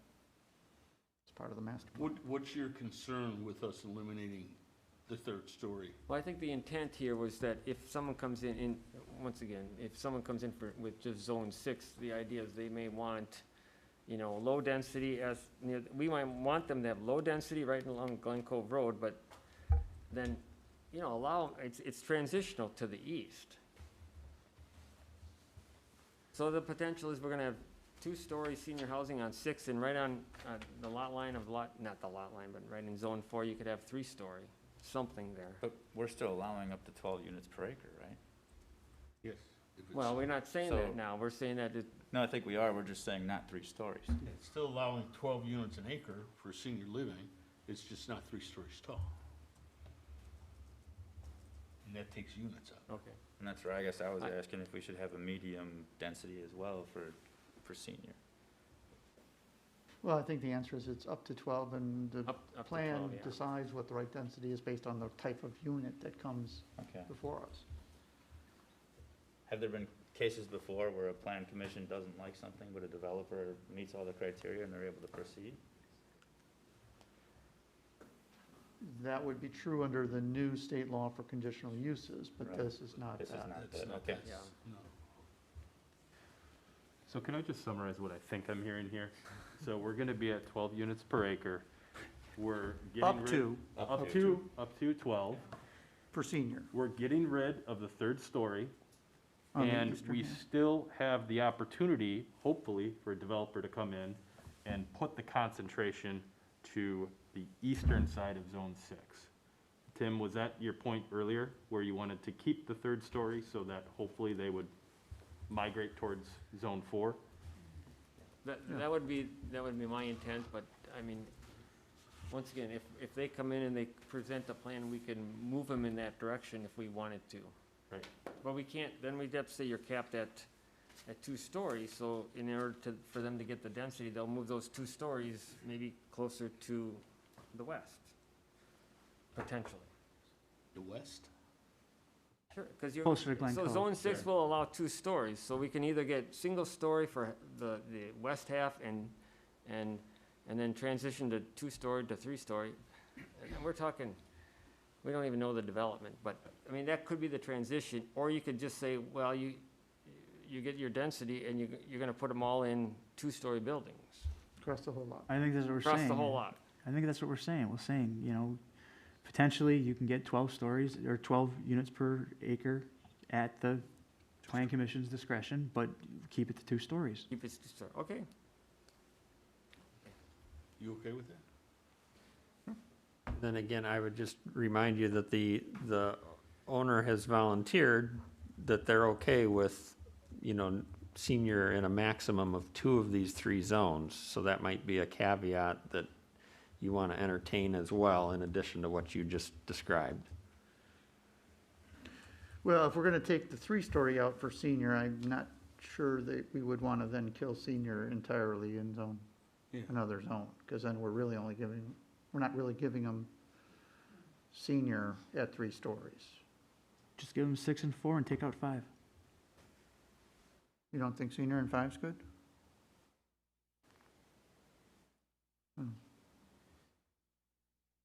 I think the only place really viable for senior is Zone 4.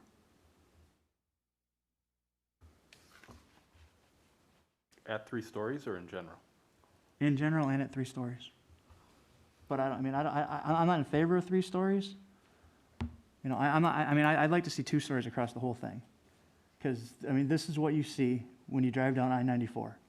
When you drive down I-94, you see the beautiful Orthopedic Associates building. And why is that a beautiful building? Because the Plan Commission made sure that that was a beautiful building. It's a prairie-style, 1-story building. You know, and then you get the Thomas property, you got the golf course, then you get the Thomas property, and then you got all residential. And then you get the monstrosity at 83 in the city of Delafield. So, But I don't understand why you don't think zone 5 is applicable to senior. Especially the south, well, just the north portion of zone 5. if we're gonna allow it, and I think we should allow it to, there's a compromise here. The owner rep is, they're willing to compromise, saying, and they've listened to the concerns of the neighbors, that there's a concern that if all 3 acres, or all 3 parcels go to senior, that's pretty high density. Granted, you know, you've got the advantage that you're not gonna have the traffic that you would have with, you know, condos or single family, which is, you know, why a year ago we were talking about, you know, an industrial building, because we had the same philosophy, the same, you know, that was a thought behind that thinking. It wasn't well received, so that ship has sailed. But I think, you know, if we have an opportunity to limit the senior uses in this development and, you know, ultimately lower the density of this thing, which we're still a far cry from, you know, getting down to a number that's reasonable, that fits, you know, the character of the town and the character of the development. I mean, the town motto is residential, recreational, responsible. This plan is not responsible in my eyes. And we need to be responsible in not only to the neighbors, to the town, to everybody. So, I mean, You didn't answer the question, why is zone 5 not applicable for senior living? Yeah, do we risk on 5 if we take out senior, that we still have lower quality homes that potentially go in there? I mean, we're literally just transposing, you know, we've got zone 6 on the west side, and you've got zone 5, and especially in that corner, albeit that there is a bit of a buffer there. But do we risk lower quality homes by removing that? we're not gonna get low quality homes. I mean, the architectural standards in this ordinance are pretty high. I mean, that's why the developers don't like it. But, I mean, if we're gonna allow senior housing, it's 4 and 5, or 6 and 4. It's in 2 of the 3, not all 3. Oh, I don't mind that. I mean, we can limit it to I guess I still got a thick skull, and I don't understand why we wouldn't possibly just have another level of senior housing with a maximum in those 2 zones then. If we're this concerned about density, let's have a senior housing in zone 6 and in zone 5 at 4 units per acre, or 6 units per acre, or something like that, which is meeting what you're talking about, where we come in from the sides and we've got the one, you know, the 3-story in zone 4. If that's the plan, or the idea behind it. Because now we're helping with density, and we're still allowing that as an option. So we have both zone 6 and zone 5 as a transition into a zone 4 Right, on senior density? right. So you're saying zone 6 and zone 5 are senior, but not zone 4? Zone No. 4 is as well. Well, zone would- 4 could be senior, but he's saying that we would limit senior uses We in would- zone Right, 4 or zone 5 and 6 to 6 units, half of Right. the 12. right. And we'd create this like medium density senior housing instead of senior housing at 12 units per density, which is fine in 12 because I think we can all concede 12 because it's a natural buffer, and the only time you're ever going to look at it is if you're driving down Gulf Road or going 75 down the freeway. I mean, none of us want it, but if we got to compromise up here and figure this out, I mean, that's the only zone that I think that I'm willing to compromise and the neighbors are willing to compromise on. And which zone are you referring to? I'm saying zone 6 and zone 5, we would allow senior in there, but only up to 6 units. In zone 4, we can have 12 units. So as part of that same conversation where we just talked about removing the 3-story, we need to make those same adjustments on the other side, if we're Yes. making them the same. Yes, On zone 5, you're saying? yes. The only zone that we would allow 3 stories, which I'm not in favor of, but if we're compromising and, you know, a wise man that used to sit on this side of the table, you know, whenever we had development discussions, always said and always reiterated, and I'm going to butcher it, and I'm sorry if you're watching on YouTube this evening, but, you know, I mean, it's a compromise. It's a compromise between the landowner, the developer, and the town. And the town ultimately is going to win that compromise. And, you know, it is a compromise. And we've seen it over the years as this town has developed that, you know, this process isn't pretty. You know, unfortunately, the neighbors always get upset and always, you know, come and, you know, but my hope is at the end of the day that, like all the other developments in the town of Delafield, that we get a product and get an ordinance that all the neighbors can live with. I mean, I know that not all the neighbors are going to be happy with this. I know that a lot of people want this to stay a farmland, which is unrealistic at this point, I believe. You know, it is going to be developed, but I think, you know, we all want it to be developed in a responsible way that fits the character of the town of Delafield. Well said. Okay, To so. go back though, are we looking at zone 6 and zone 5 here, just to be clear? That to the point that you brought up of coming up with the middle ground, it's 6 at senior housing, no 3 stories. And the rest, as far as how we've laid it out here in this grid, it will remain the same for single, family, condominiums, et cetera. It's just that change right now to the senior. What do you think of 6, Jason? 6 units. 5 and 6. Well, you know, I think you kind of need to think about all 3 of these zones together, which was the conclusion we came to as a work group as well. So it'd be nice if you could just let the committee do their work here. Yeah. So in zone 4, something that you need to think about is if senior is allowed at 12, which 12 is what the industry tells us. I've talked to a large developer who is very familiar with the whole part of western Waukesha County and beyond. And they kind of backed up the numbers that we had found, you know, which was that 10 to 12, 10 to 15 range. He's told me that's where the industry generally needs to be to have a viable project. I'm a little bit concerned about if you go to this lower density idea in 5 and 6, I'm concerned that it might not be viable for a senior project to really be viable in those zones, which then means that potentially they're only looking at 4 as their only truly viable zone. Well, the other use, that the only place that the multifamily, the high quality multifamily is allowed is also zone 4.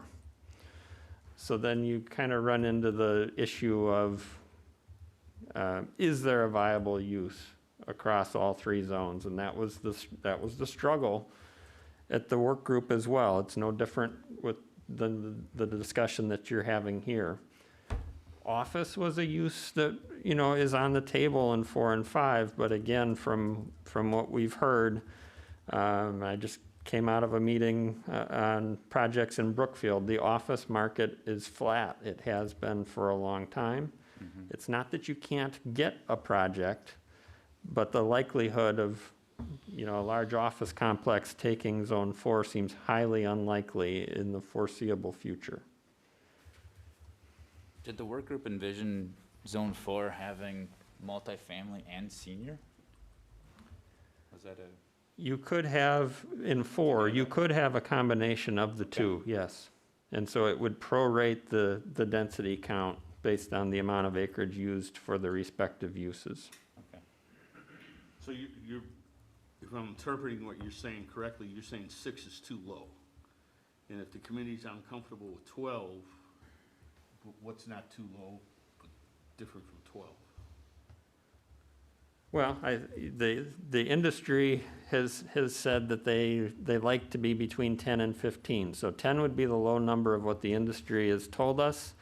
Based upon the many examples that I've looked at, I don't think we found a project that was lower than 10. I can also tell you, we looked at a lot of different municipal ordinances, and many of them are more like 17 units per acre senior or elderly. So the 12 was thought to be kind of trying to land somewhere in the middle of what you might find, but I question whether, you know, I think you're just gonna have senior developers walk right past it. And then you have to ask again, well, then what else? Right. If we're looking at zones 4, 5, and 6, kind of similarly, on what they could potentially be used for, is there any reason why we can't allow a potential developer to transfer open space from zone 5 to zone 4?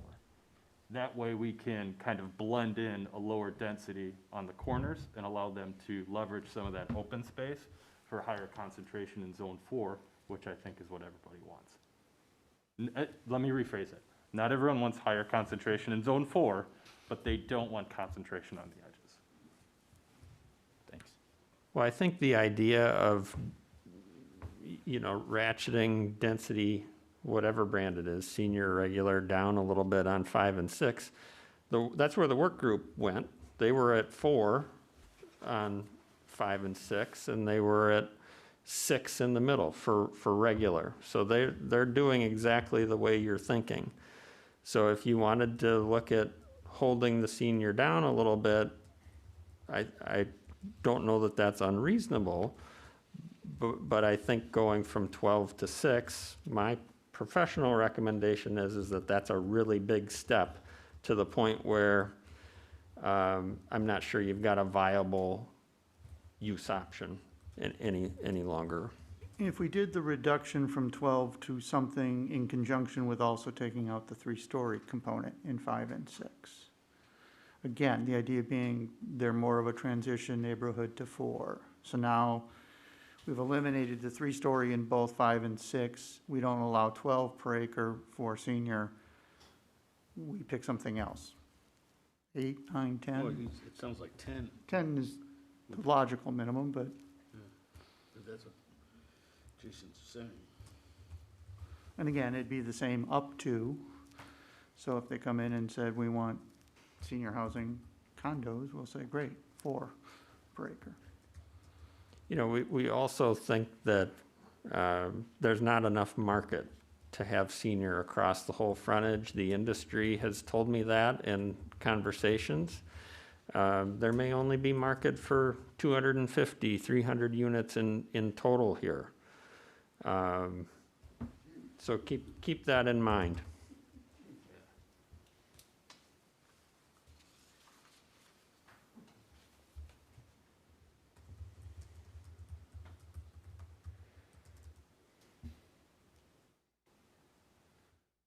Well, I would agree. I think 6 sounds like it's too big of a drop.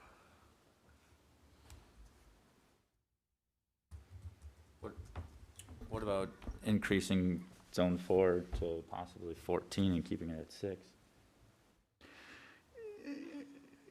I wouldn't be opposed to allowing the trading of units, but I think if 6 is undevelopable, then we've just made 4 dense and we Yeah. don't have anything for 5 and 6. Yeah. I mean, if Okay. somebody came in and said, can I take some of my units in 6 and move them to 4? Yeah, I don't know why we wouldn't encourage that. right. So I would suggest units might be transferable from 5 and 6 to 4, quite honestly, any of the zones to 4. If they wanted to lower the density in zones 2 and 3, as long as we put a cap on what can go into 4. But I don't think if we mandate it, like you suggested, that necessarily will give us the best options for 5 and 6. We just don't know. Right. I think 5, I think, you know, the one that we're gonna struggle with the most is 6, because that's the one that's wide out in the open. I mean, at least 5's got some trees there and, maybe a little bit more desirable, in zone 5. So, I mean, I would not advocate increasing the senior units any higher than 12. I mean, that's already pretty high in my mind, and it's, Right. it's pretty hard, pretty big pill to swallow. I mean, it's, Well, and if Jason's saying them, 250 is the max anyhow, I guess I'm looking at it going, why change zone 6 and 5 from the 6 up to a 10? Right, I would agree. I mean, let's draw a line in the sand and say 6, and if 6 doesn't work out down the road, we can revisit it. But, I mean, I think, the town of Delafield has always, erred on the conservative side, and, that sign says, we're in the town of Delafield. We're not in the city of Brookfield. We're not in the Pewaukee. We're not in Oconomowoc. I mean, this is the town of Delafield.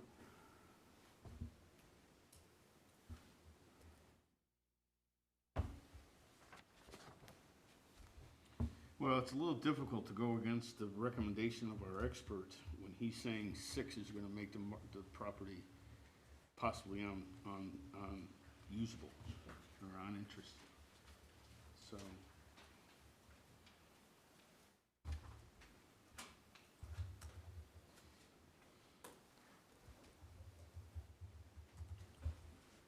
I move that we reduce the quantity of senior housing or senior use in zone 6 and zone 5 to 6 units.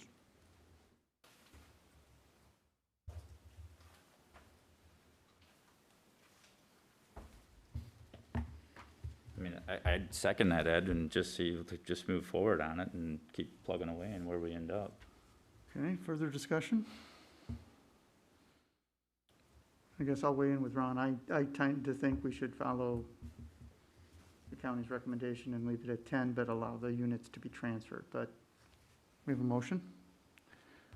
Reduce senior density from 12 to 6 in zones 5 and 6. All in favor? Aye. Aye. Opposed? Nay. Nay. Nay. All right.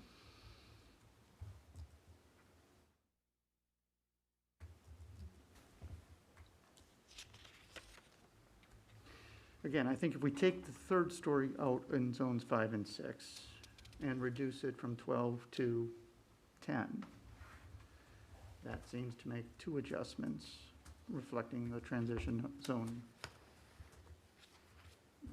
nature of the And I zones. would just comment on, the 10, part of the reason zone 4 gets to be such a big number, it's just a big piece of acreage. And quite honestly, it's a bigger amount of acreage than many of the senior sites that we looked at. I don't think you're hurting zone 4 to go to 10, in other words, if that's where you wanted to go. Are we hurting zone 5 and 6 to go to 10?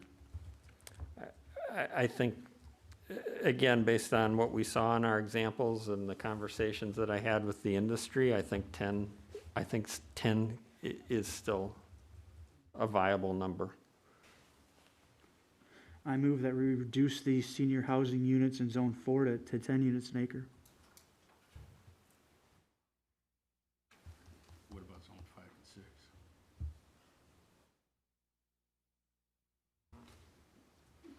Yeah, across the board. I'll second that. So just for clarification, you're saying reduce all senior uses from 12 units per acre down to 10 units per acre on all zones 4, 5, and 6. Yes. What do you think of that, Kevin? Well, it doesn't get the desired result, which is, I think. What is the desired result?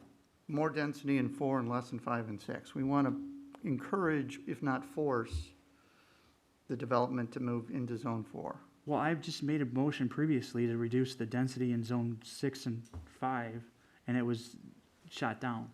Because it was too low, Well, not because the concept was bad. It was just too low with me. It's not too low. let the market bear that out. Let the neighbors bear it out. You want to leave? I can talk. No, Actually, you can't. sir. This is the first time the plan commission has had an opportunity to discuss this. You may not know that, but that is the truth. So, sir, just let us have our time to discuss. We already know your opinion, and we're grateful for it. Thank you. I know your opinion too. I don't think you do. I'm trying to still work that out with everyone. Thank you.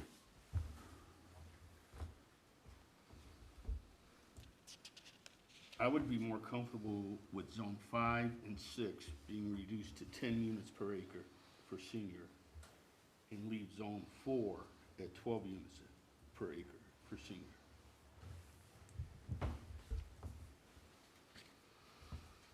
Okay, we have a motion and a second, though, to take everything to 10 on all I'm three. withdrawing my motion from the floor. Okay. Ron, want to make a Well, then I'll motion? make a motion to reduce zone 5 and 6 for senior uses from 12 to 10 units an acre, and leave zone 4 for senior use at 12 units an acre. And you want to take the 3 stories out? Take 3-story, good point. Take the 3 stories out of zone 3, or zone Right. 5 and 6. Okay. So reduce 5 and 6 from 12 to 10 and eliminate 3 stories in those 2 zones. Yeah. Second? If that's the way we're going, I would second that. Okay. Any other discussion? All in favor? Aye. Opposed? Nay. Nay. 1, 2, 3. 3 to 2? Yes.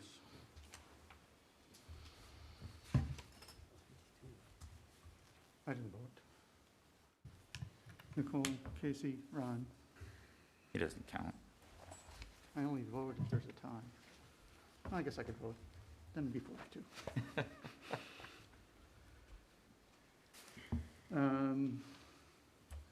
Okay, so that's senior. We've eliminated, so, and I just do want to touch it. I know you were, you brought up the 3-story building, and I think it was touched on in Tim's memo.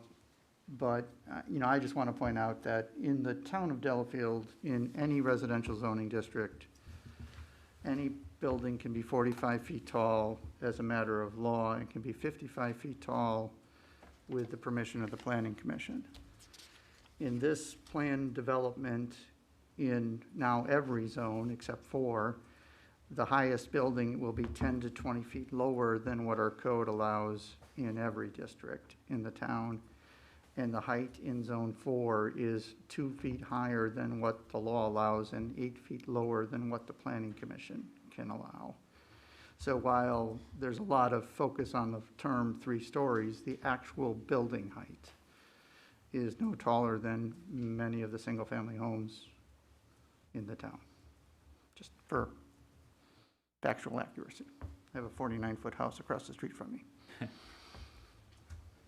which would be too tall for this development. But we've eliminated now 3 stories in all districts except zone 4, so I don't think it matters that much. So one other topic we were talking about is,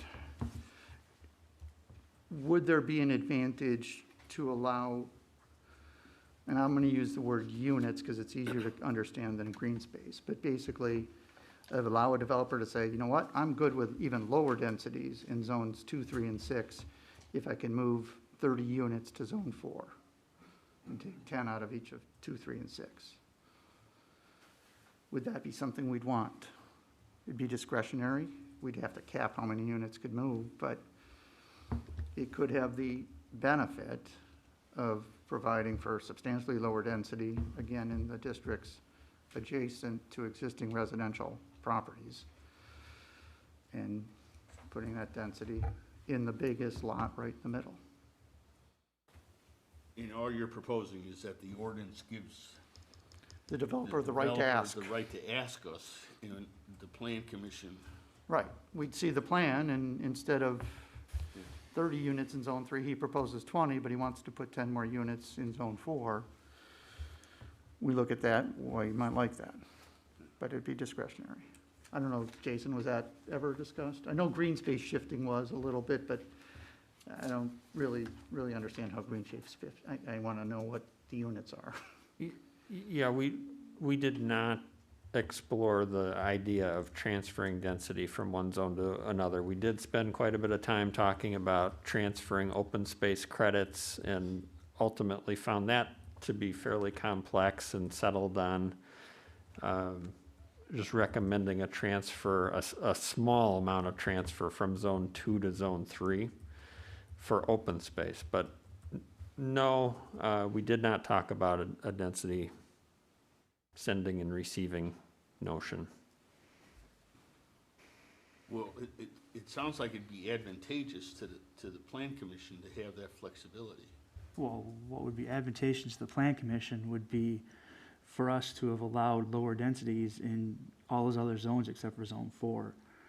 You know, because Zone 4 right now, according to my calculations, according to Jason's sheet, 34.3 developable acres. We just allowed senior units, 12. That's 411 units. If we were to allow multifamily, that's 6, correct, Jason? 6 units per acre in Zone 4? Right. That's 205 multifamily units. You know, I mean, I started this meeting off saying, you know, we got to get, you know, the current proposal's got 464 units. It's too dense. It doesn't meet the criteria and the fit and the look and the nature of the neighborhood.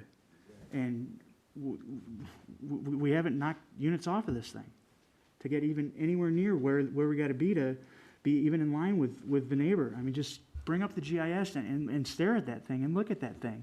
You know, look at the Google Maps. I mean, this does not fit the neighborhood or fit, you know, unfortunately, this property is the last property that's being developed. And, you know, as others who've developed as the last property, you're kind of, your hands are tied with what came before you. And the town has, you know, historically held, you know, those landowners and those developers to fit the character of the neighborhood. So, I mean, we're still far off tonight. And, you know, we really needed to, you know, bring the density down of all these other zones if we were going to allow such intense use in Zone 4 this evening. Well, I think if we've taken off, because we've taken off, and I don't know what the right count is now in Zone 2 and 3, because we've got hybrid densities depending upon multifamily or condos versus single family, but at 2.5 for condos, assuming they do condos and not single family, we've gotten the overall density of the project to 2.9, which is comparable to High Ridge condos, the other condo development along the interstate. High Ridge condos is one neighborhood across the neighborhoods that surround this thing. Understood, but it's also the only neighborhood, well, one of 2 neighborhoods on the interstate. None of the other neighborhoods are comparable in that respect. There's only 3 zones that border the interstate here, Zone 6, 4, and 5. So if we're gonna allow the High Ridge density, it should be allowed in Zone 6, 4, and 5, and the rest of the density for Zone 1, 2, and 3 should be comparable with the rest of the neighborhood. You know, if that's the lens that we're looking at this evening.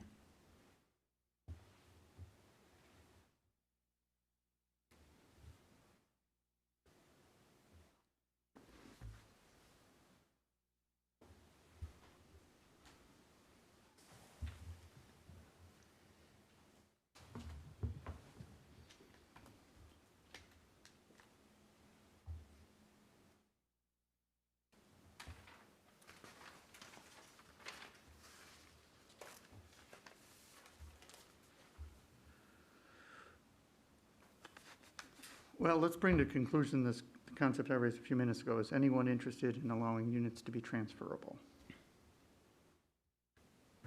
I think that would be a conversation, but I think we need to get the units per acre down before we have that conversation or allowable.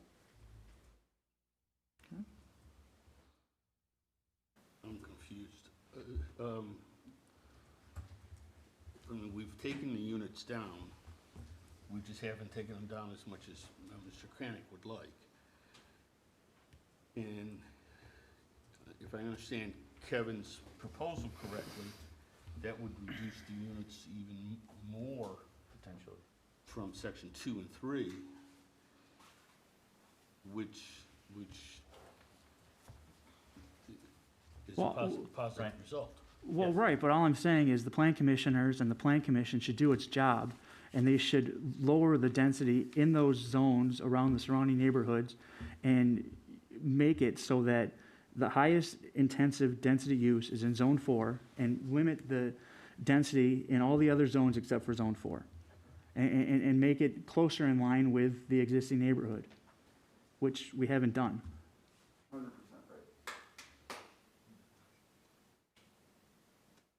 Well, in all due respect, I don't particularly like you saying we're not doing our job, because each one of us is individually doing our job. And you just have a different view on it, which is your prerogative.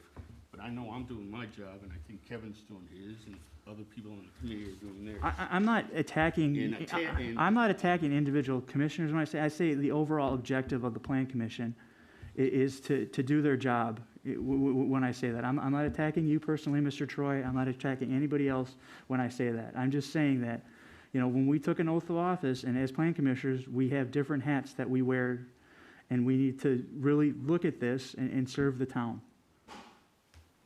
Well, and this is a long way from having an office, commercial office park here, which is what, for the last 35 years, this 100 acres along the interstate was supposed to be.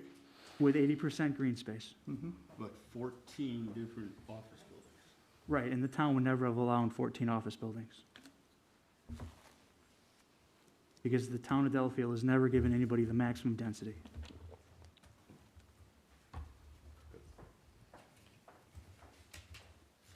I started this meeting off, I just don't feel that we've, you know, given the town and these neighbors the respect that they deserve, and, you know, having an actual substantial discussion about density this evening, and for that, I'm frustrated and disappointed. To go about this from an impasse perspective, right, with no, you know, harm meant to, or discouragement meant to anyone on the board, but do we need to go through each of these zones and potentially at a high level pick out what we feel is an appropriate max or cap on units? I mean, if it ultimately comes down to that issue of density, and while we've gone through a couple of different numbers, do we need to look at this on a zone by zone and say that at this zone, it's no more than X number of units? For this zone, it's no more than this number of units. We've gotten very focused into the details with regards to the single, the medium, the senior housing. But do we need to actually look at this on a zone-by-zone basis to have some type of cap in there? So that there is that expectation that to the numbers, Ms. Kranick, that you provided earlier, that we're getting down into that. And what is feasible then from a development perspective? Well, I mean, I guess at the end of the day, it's a policy decision of the plan commission as a whole. You know, I'm one vote, I'm one voice. So, I mean, if the desire of my other commissioners is And I think we all is they can respect- live with this, then that's their prerogative. I can't live with this. I think it's too dense. I think the number. I think that you're bringing up some good points, Mr. Kranick. What I'm looking for is how we move forward. I like that idea, Mrs. Well, Dickerson. I think we've done zones 1, 2, and 3. That's how we started the evening. We did zone 6 only with respect to the senior component, not the residential component. So we can finish that discussion. I do think it would be helpful to recalibrate on a by-zone basis how many potential rooftops or units there could be based on the modifications we've made to see where we're at. And that speaks directly to concentration, not by zone basis, but overall. Is that what you were trying to say? Yes.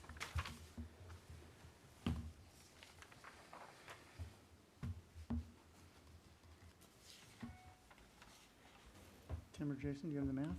Well, I don't think you've really discussed conventional density in zone 6 as a for instance. But if we started back at 1, we're at 9. Mm-hmm. 2, we're at 60 for condos, and what's 54 for single family?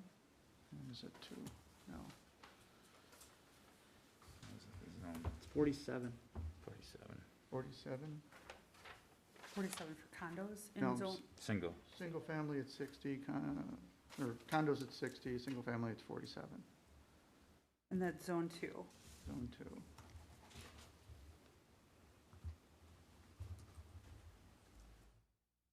Zone 3, it's 40 for condos, It won't be. or 33? What is it? At 32. 32.667. So rounding it up, 33. 33.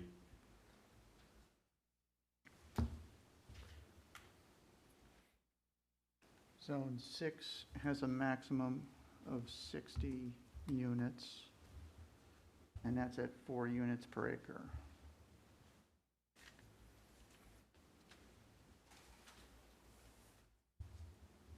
And that's looking at all of the different categories. Well, I don't think Zone 6 had, other than senior, Single family was an option in zone 6. single family was an option, Condominiums were, condominiums. Basically, the maximum density is 4 units per acre, 4 units per building. Okay. But they could do single family at 1 per acre, so, and they'd have, you know.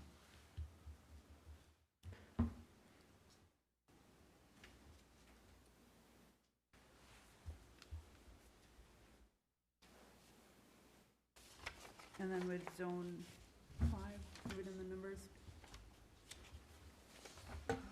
Zone 5 is the same, except Zone 5 also allows office. So 60 units total, 4 units per acre. 68, we got It's 68 at a 17 max, acres. at a maximum of 4 units per acre.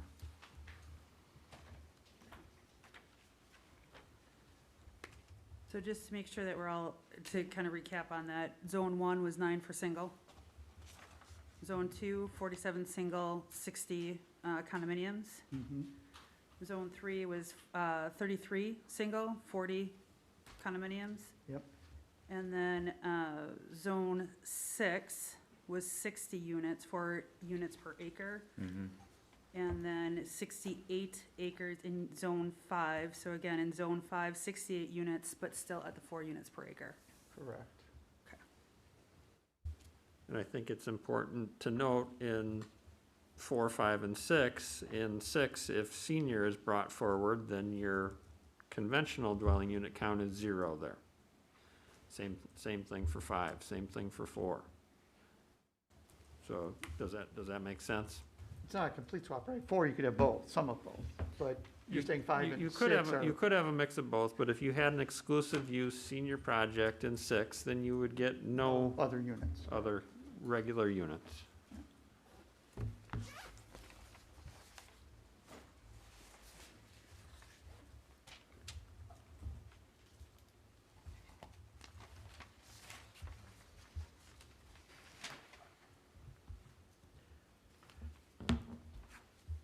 So we around 650?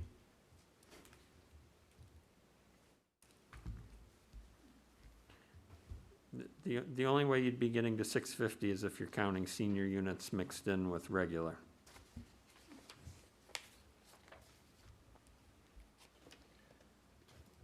Because we started with a max of 464. 464. It's been ratcheted down in zones 2 and 3 a bit.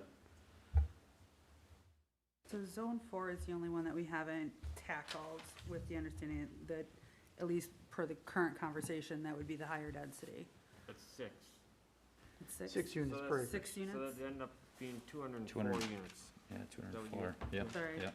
204. 204. So you end up a total of,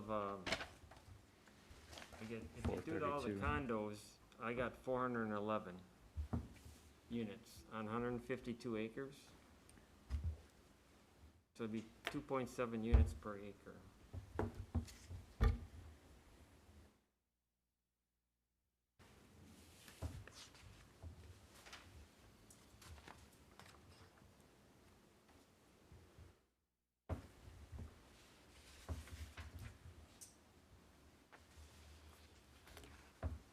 You got 411? That's what I got, yeah. Is that what you got? No, I go 441, if I'm counting all the condos. If we're just counting at the highest unit level. Yeah.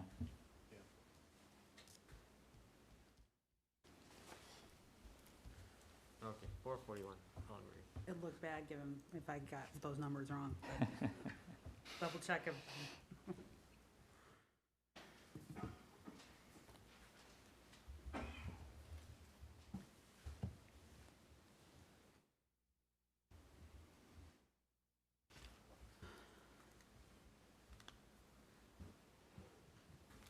And 432. all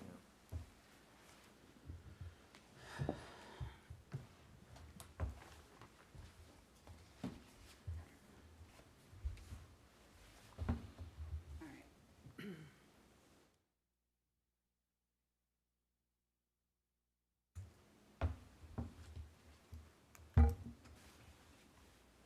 I mean, for what it's worth on your consideration is that, you know, I think the work group talked about it, this is a unique piece of property, it's on, along I-94, okay? If you look at the single family to the west, that's behind a berm, okay? So they had a large buffer that protects them. If you look at to the east in Gulf Ridge, you got the golf course as a buffer between the two. So, you know, once again, Jason and I talk about the word transition a lot. You know, how do you transition from a interstate to a single family, you know, development? And the way it's done is typically through commercial or through multifamily or senior housing or something like that, that transition, some kind of, even some businesses before you get to the single family on that. And with the master plan that we're gonna be looking for, that's gonna show up when it comes in. That's how we're gonna see that transition. So, you know, the unit count is higher, but that's the, once again, if you want it lower, let's make it all single family right out to the highway, but, you know, it may never happen. And, maybe that's okay with a lot of the crowd apparently, or at least this gentleman, but it wasn't planned to be that way Yeah, before that's not that. the land use. The land use called that for commercial and business. And that's been there for, like, as Kevin said, I think 35 years or so, something like that, so. The other thing, you know, from a planning perspective, but also from a work group perspective, there seemed to be recognition that the aging population is an issue to look at when you ask most individuals, you know, if the day comes that you need some sort of senior care, where would you like to end up? In your community or somewhere else? Most people answer that question that they'd like to stay in their community. And so from a high level, it's important to think about that. So if you're thinking about the whole town, where are the best places for senior housing? Where's the best places for life cycle housing? If you were building a house and you needed to rent a place for a year, where would you go? And so this is a unique setting, as Tim described, and that's part of the reason that the work group liked those use types as well being in the fold here, was to provide some of those options that are called for in your town plan. And I think it's always good to remember, you know, we spend a lot of time preparing and then adopting plans, and they tend to gather dust over time. But there's some good high-level principles about providing a mix of housing types, and it's difficult to find properties that are maybe better suited for some of those other use types. You've got the right types of facilities with sewer. You've got good access to a county trunk highway. Those are all things that were being talked about amongst the work group.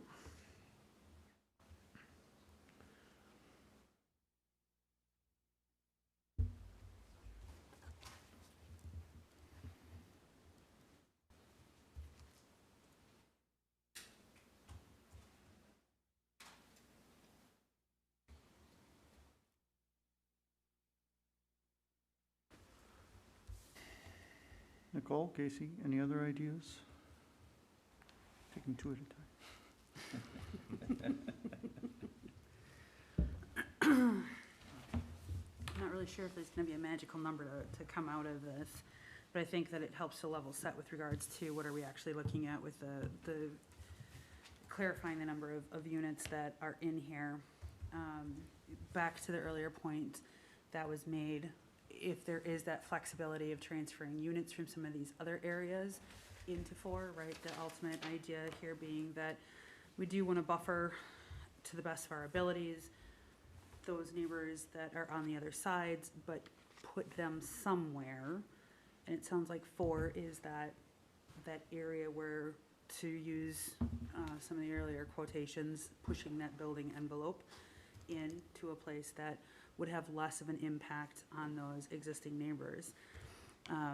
Zone 1, I don't think, in my opinion, and I think maybe to check these off one by one, Zone 1 probably isn't that issue, right, with 9 single family and that being the only thing that can go in there at this particular time. You've got Zone 2, which you've got basically condominiums or single housing.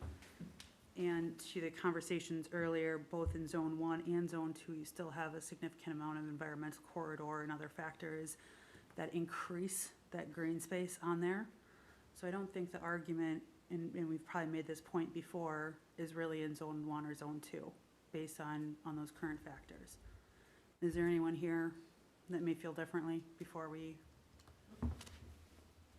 All the neighbors. I think we all appreciate your opinion from the bottom of our heart, but it makes it hard to get through on some of this. I'm sure it does, because we're right. Yeah, we need to move on. Moving on to that, any objection in the way that zones 1 and 2 are? I think the only concern is whatever happens with Zone 4, right? Yep, so that being the wild card at this right. particular point, right? At this point, though, with what you said, no. So then Zone 3, I don't think there's much of an issue there either. Again, given that environmental corridor, the wetlands, all of that factoring in, plus you have the 75-foot wide barrier or buffer that's there in between the road and the development. Would that be fair to say at this particular point with everyone? I guess just going back through this, given the amount of discussion that we've had, but I think that's fair. all right, so then looking at 5 and 6, really being, those two issues, we brought down that senior from the original max at 12, right, with the expectation that anytime you put a max out there, the developer is gonna ask for that max. We moved that down to 10, and even in what we currently have, not only does that require, right, the master plan if we do have a developer that comes in, but my understanding with the senior uses is that also brings in another public hearing. Mm-hmm. So Absolutely.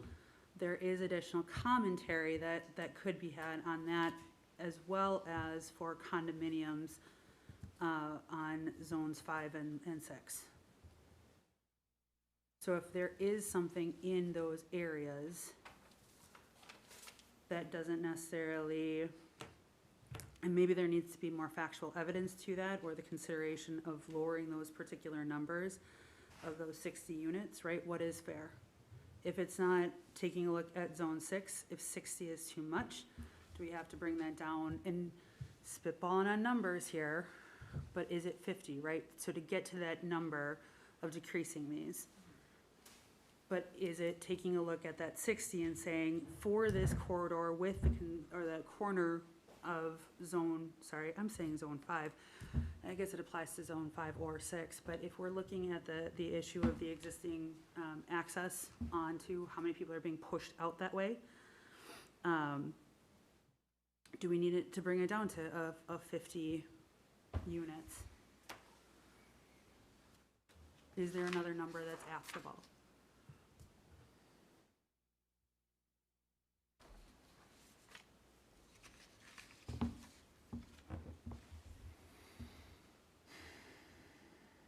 So if we just look at those units alone, anyone else want to take a swing at the numbers?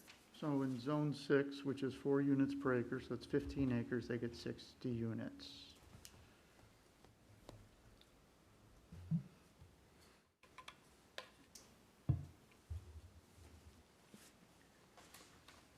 Right along the frontage. Right.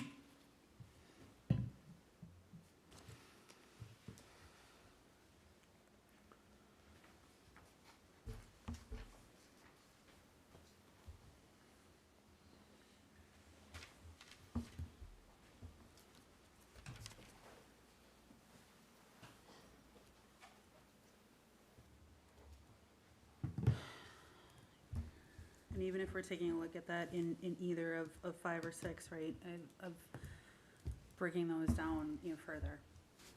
If we want to get to Tim's number before, and I'm picking a little bit on Mr. Marmero over there, but if we get to that 411, right, you're looking at taking off the 30.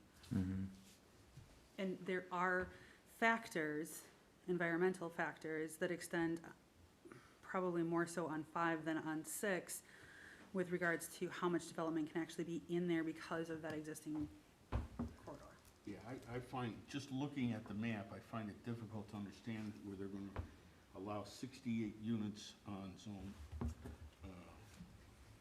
5, So which maybe, is smaller than Right. zone 6 yeah. because of the environmental. So let's I don't put think 68 6 is on gonna be on the shelf, but to your point, Ron, right, let's go to 5, because you got the green space there. So if 68 is probably something that's unreasonable, just given that green space, right? And I know there's a little bit of the back and forth here as to what's developable. Yeah. But if we're taking that down, if 68 isn't doable, is something more in the neighborhood of, 2 units per acre? sorry, Ed, say again, 2 units? 2 units per acre? Yeah, instead of the 4. So what does that bring us to in the, 34. It'd be 34. right on the numbers? 34, you said? Yep. Can I ask Jason, how did you get the land and the numbers in 5? Because to Ron's point, 5 sort of looks smaller than 6, and literally half of it is environmental corridor. Yeah. So you're only assuming, what, 75% of the environmental corridor stays? The area that's wooded in zone 5 is not environmental corridor, so True. it's treated differently. The standard that was written in is that 75% of the wooded area that's of decent caliber trees has to remain. Right. So the idea was that you might tuck an office building into the wooded setting, you might tuck a senior building, Okay. or condos. But in terms of the 4 unit per acre, fourplexes, you got 68 dwelling units. Yeah, and as far as, why the group landed on 4, I believe it was attempting to, provide a viable option for the condominium form of ownership specifically, recognizing that it's potentially difficult to develop that use type along I-94, and so to help with that, at least be in kind of what's thought of as mainstream. Based on the different examples that we looked at, 4 was a fairly common number. You had High Ridge just down the road at roughly 3. Tim, you have anything else to add? That's what we were talking about. I think high bedrock was also mentioned, similar to zone 2, so that was taken into consideration. I think some of that bedrock extends into zone 5 as well. And I think fundamentally the group was just having a hard time envisioning, what use would work in zone 6.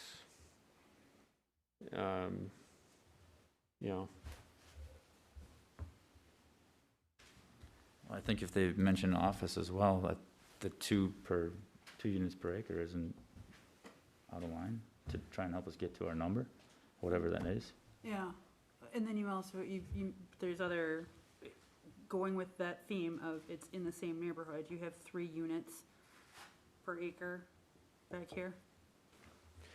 Yeah, personally, if you were looking to soften the 4, to me, 3 would be a much more palatable number And that meets with the existing. for the industry than 2 would Number of be. condos that are on here per unit then. What's that? That meets with the number of condos that are in the neighborhood in the back. Right, that would be consistent with High Ridge at least. Gulf Ridge is different because Gulf Ridge is on much larger acreage overall. They've got the large outlot north of the golf course.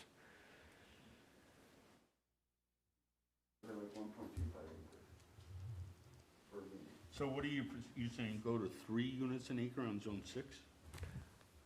Well, I think that would be a less severe adjustment to go from 4 to 3. Yeah. And at 3, that's, from what I've seen, that, I'm not sure that anybody would be able to do 2 per acre along I-94 for a condo use. And that was how our development professionals felt about it. They thought 4 was important, so I think 2 would be going a long ways away from what the development community thought was viable. So that would pick up 15 units in zone 6. And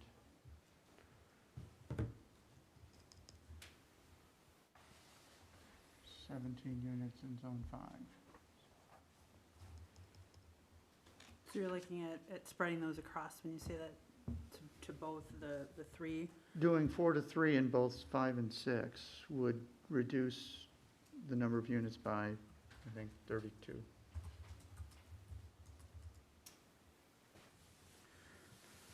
So just to make sure that we're all back on the same page, if we're using, and we should probably do the same exercise with the 2 and the 3, right? If that's ultimately what we're looking at with zones 5 and 6.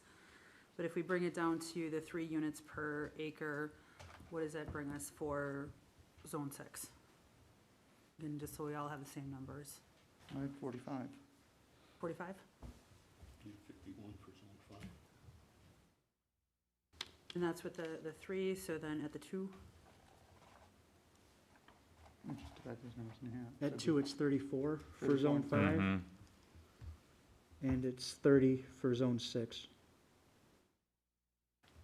38 for zone 6 at 2? It's 30, Let's put this in the spreadsheet. because it's 15 acres. Yeah. Do we have? But now we have lower density on 5 and 6 than we do on 2 and 3, and that makes no sense.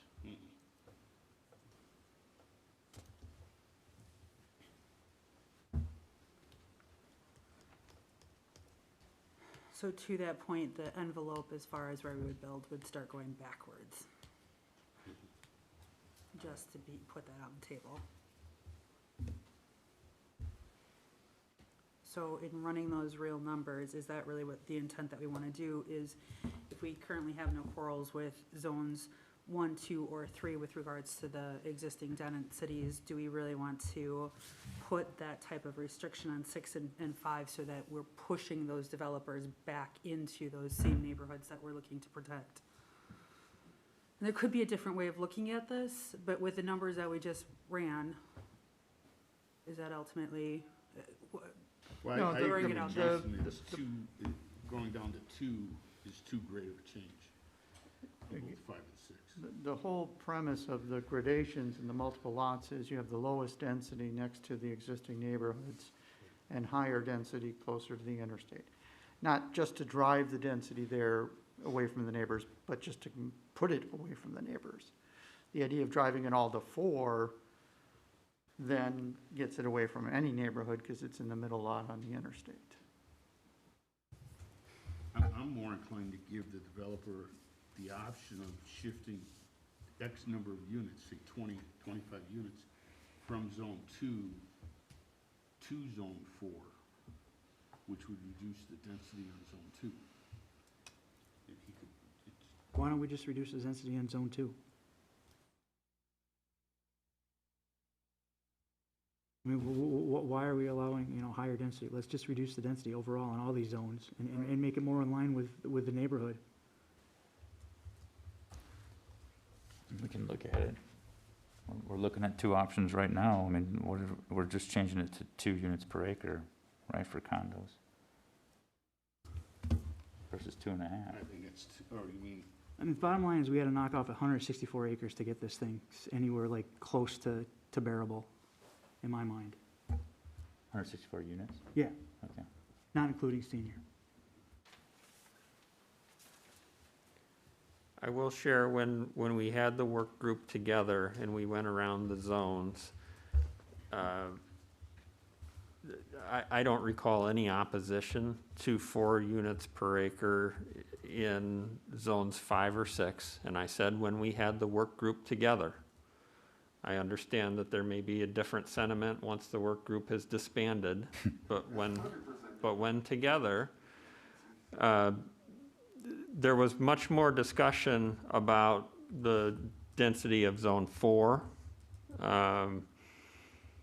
and, you know, landing on that 6 units per acre number. That was the most difficult discussion for the group. So I'm just trying to give you context of, you know, where people were at and what they were and weren't concerned about as a whole. Did they go through it similar to how we are, where they were Yes. adding it up per? Okay. You know, we went through it zone by zone, and then kind of did the same exact thing, which was then, okay, once you've made it all the way around the horn, then go back and kick the tires again, which is exactly what you're doing right Yeah. now. Okay. But every one of the neighbors on the work group is 100% in disagreement with it. So when they say they compromise with them, it's 100% not true. Well, we have the minutes, of those meetings, so thank you. And it seems to me Please. like you guys are guessing. sir, we right really now. are trying to work I'm gonna here. leave. I'm gonna leave. No, yeah, I appreciate that. I will, So, but you guys are we got guessing at discussion numbers. going on You guys among. should get the right numbers. This Okay, is- I live next door to this neighborhood. Yeah. Okay, so don't guess that, like, she's like, oh, we should maybe do 3 or maybe do 4. You should probably know the numbers. That's what we're working on, sir. Yeah, you gotta know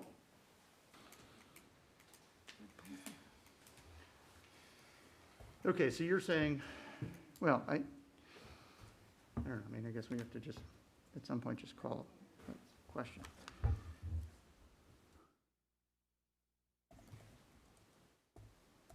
The work group had 5 several-hour meetings to figure this thing out. We're not gonna figure this thing out tonight.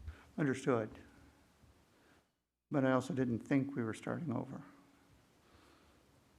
I thought the general consensus here was what the work group did was pretty good. And we've certainly tweaked it, and I would say we've done a heck of a lot more than tweaking it. But if we're gonna start over, then I'm not sure why we had the work group. And if we're not gonna listen to our county expert, I'm not sure why we invited him. You know, he's telling us going from 4 to 2 is too big of a move, and that's pretty simple for me to understand, but I don't. He also disagreed with us changing the open space, you know, last time around too. So, I mean, he, you know, the county wants the open space a lot less than what the town wants or what, you know, other plan commissioners want, so.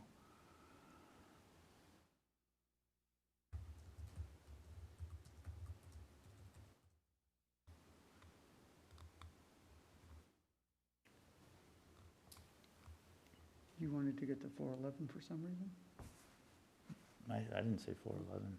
I don't remember that. We were just spitballing on those numbers, I think originally. So I guess at this particular point to the conversation where, again, we've had the work groups going at this for a couple of months. Are we at a point this evening where we need to have additional time to digest this? What, are we at 409? No.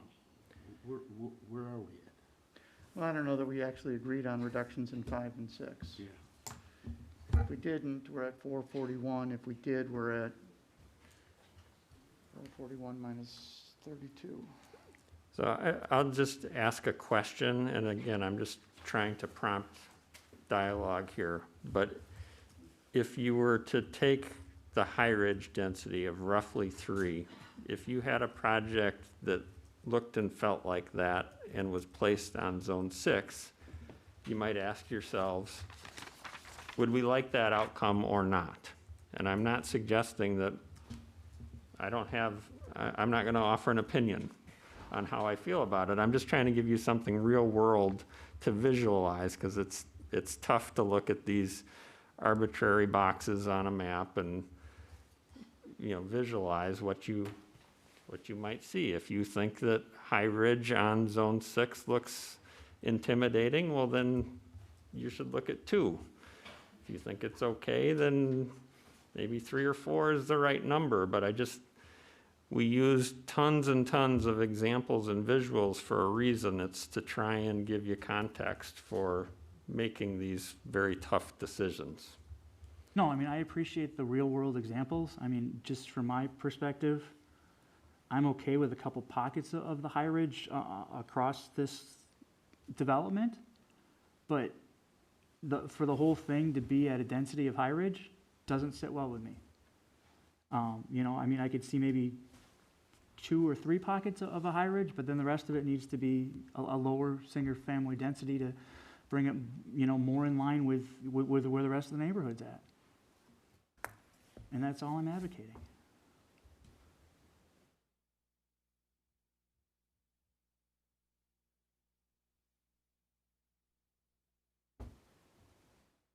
To eliminate some of that density just off the bat and throwing it out here for dialogue, but on zones 2 and 3, do you just want to eliminate the ability for the condos?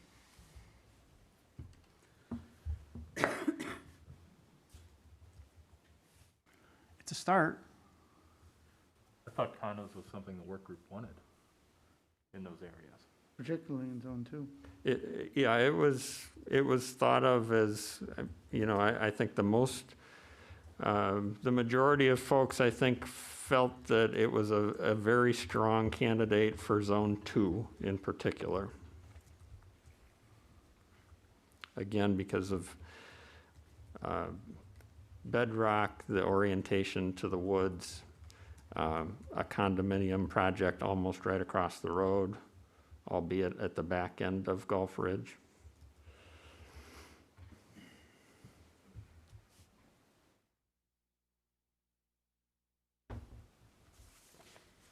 I guess with the number on the condos, right, if we look at Zone 2, is that 60 being calculated off of the 2.5? Yep. Okay.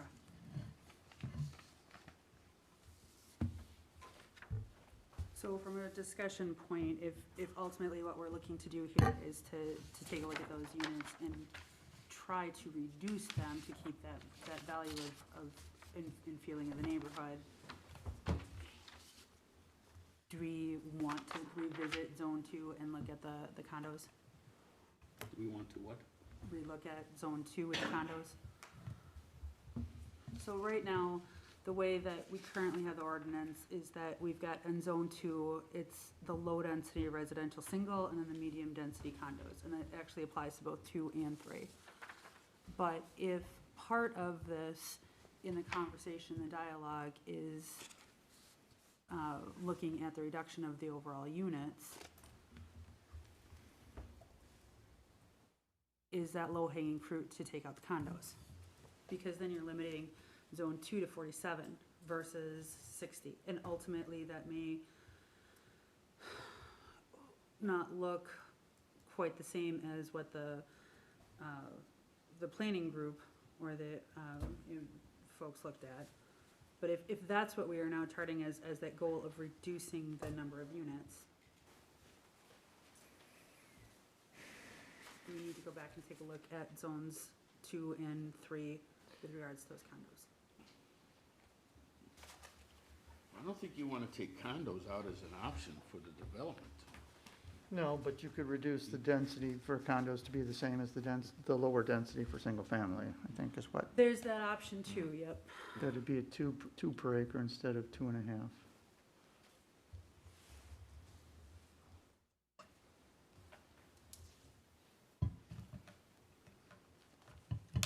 So we had originally talked on Zone 2, and my notes are a little bit funny here, but I had 2.5 and then we had 2. Right, there was a discussion about do we keep that, what's that, half? 2.5-ish. We did 2.5 for the condos and 2 for single family. That was what. That was what we agreed to on 2 and 3. My penmanship is not always the best either, so. But do we need to take a look at that, or want to take a look back at that? I'm just gonna share again, the work group on Zone 2, there was no objection to landing on that number 3. There was agreement that 3 was a good number and move forward. Now, earlier tonight, you've taken that number to 2.5. I think you've already made a good adjustment personally.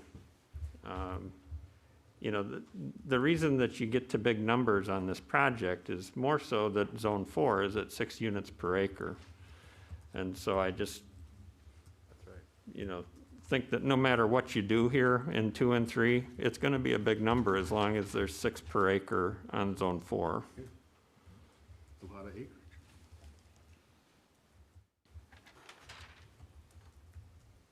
So with that in mind, are we back to not having concerns, or I'm saying that with at least what are the other discussion points that on zones 2 and 3 that we should be taking a look at? Well, it's up to the group, but I was comfortable where we landed at 2.5 for condos and 2 for single family On 2 and 3. on 2 and 3. I was too, especially when I read the minutes of the meetings, the group was comfortable at 3. So we took it down to 2.5. So And I if think Jason raises a good point. If we're not gonna touch 4, it's gonna be really difficult to take out Yeah. a significant number of units. So should we discuss 4? Well, let's talk about 5 and 6. I mean, we're at 4 per acre on 5 and 6. We've reduced the density on the senior in both of those districts and reduced the height. I mean, it sounded like the group was comfortable at 4, but, and I'm not sure it moves the needle enough either way anyways, because it's, again, it's 2 smaller districts. But if you took it from 4 to 3 to be comparable to the High Ridge condos, then 5 and 6 would be comparable to the High Ridge condos, and we pick up another 32 units. It's a step in the right direction. And then it's in line with High Ridge, So which is right along the freeway. are we looking at that at 3 units per acre then? For 5 and 6. For 5 and 6? Recognizing 5 could be an office building, so. I know. So if there's seemingly kind of a nodding of heads, maybe not necessarily in agreement, on 5 and 6, are you ready to tackle that wild card of 4? Game on.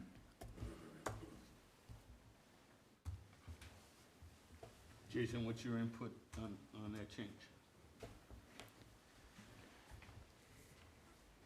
I think if you're trying to find compromise, it feels like a decent compromise. I don't think it's radical.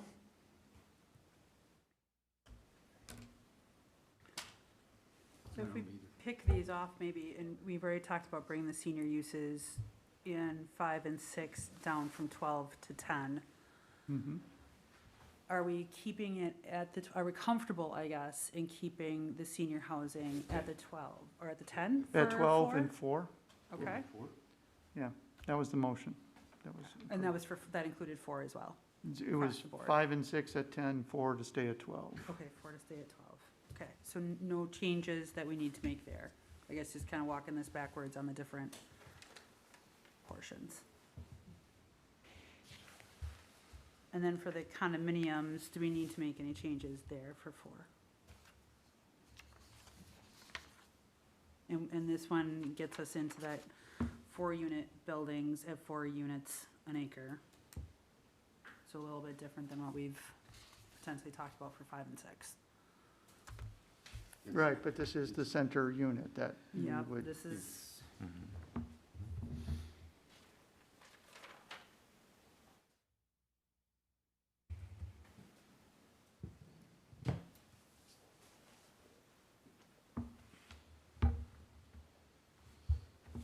and then. So now we're below 409. Is that right? Or where are we at? How much did we take out of 5 and 6? We're down to the 3 units per. Well, I just don't know what zone 4 is. Yeah, 4 we don't, 4's still in play as far as, Units per acre. Yeah, Okay. four didn't change. But aren't we at like 411-ish? I got 409, but That's what I got, but I 409. had my calculations this morning. He's got the spreadsheet going. I'm trying Oh, here. that's- 9, 60, 60. So I'm at, 204. so my acreage is off a little bit here then. 51, 45. 40? That's on the acreages. That's the right number. Yeah, that's what this number is here. So again, that What's that 409 number would only get realized if there was 0 senior and 0 office. 34.3. Yeah. Just keep that in mind. so it's the lowest number. Can I see here? It's the highest. It's the highest, it's not the lowest. It's the It'll be- highest regular dwelling unit count you could get, Yeah. because If if an office comes in, they lose dwelling units. If senior that comes in, Okay. we lose dwelling units. Gotcha, We lose, gotcha. yeah, no, single family. 17 and 15. Per acre. Yeah, and zone 5 and zone 6 are 3.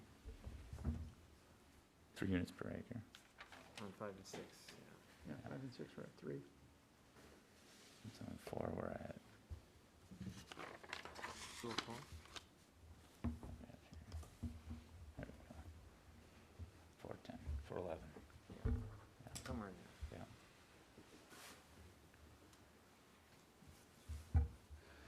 I feel like we're all looking at Mr. Frank, wondering what his spreadsheet is saying. It's 411. 411. See, I was right. You guys were right.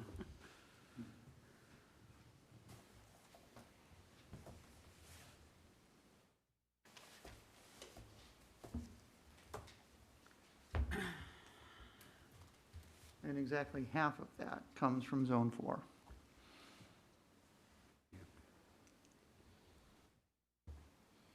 And I'm still having a hard time how, I see 40 condos on zone 3.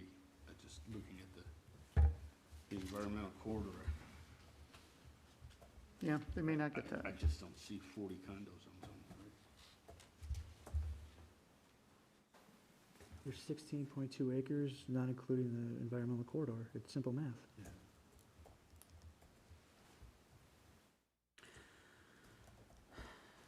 So at Zone 4, it doesn't, keep me honest here, guys, but it doesn't sound like there's really much of a tweaking that we want to do with those requirements on the different types of builds that are there, right? So then if we're questioning Zone 3 or back to that, for looking at that environmental corridor, even if we're spitballing it there, if 40 on the condos seems too high, is it something where we want to cap to be more in keeping with the single housing, or something above that where we're looking at 35? Or 30? 2.5 is what we talked about for both 2 and 3. Right, I just wanted to make sure that that comment going back on the condos wasn't shifting any of those thoughts. I think Kevin brings up a good point. There's 411 total units, of which 204, 206? 206 is in zone 4.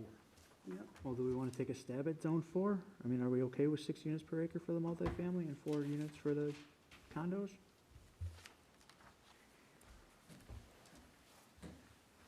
I am.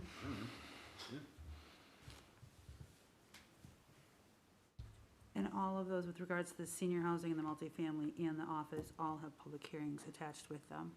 You do?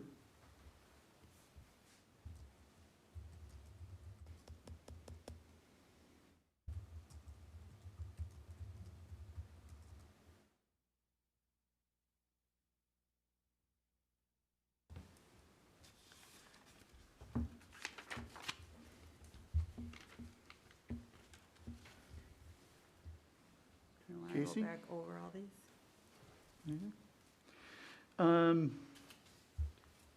Because the motion, well, here's my question. If we were to do a motion with 48 edits, it would be a little challenging.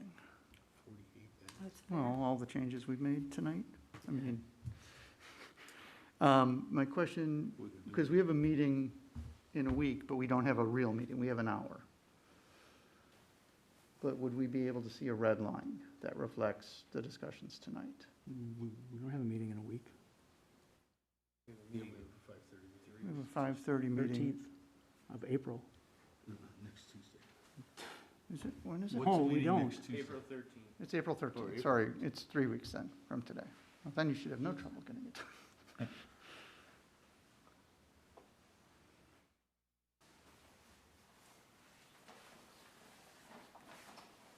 Yeah. I mean, we could try to vote on it tonight, I just, We'd have to go zone by zone, which is fine. Well, I don't think we covered some of the other things, we've just covered density, right? I mean, what else do you want to cover?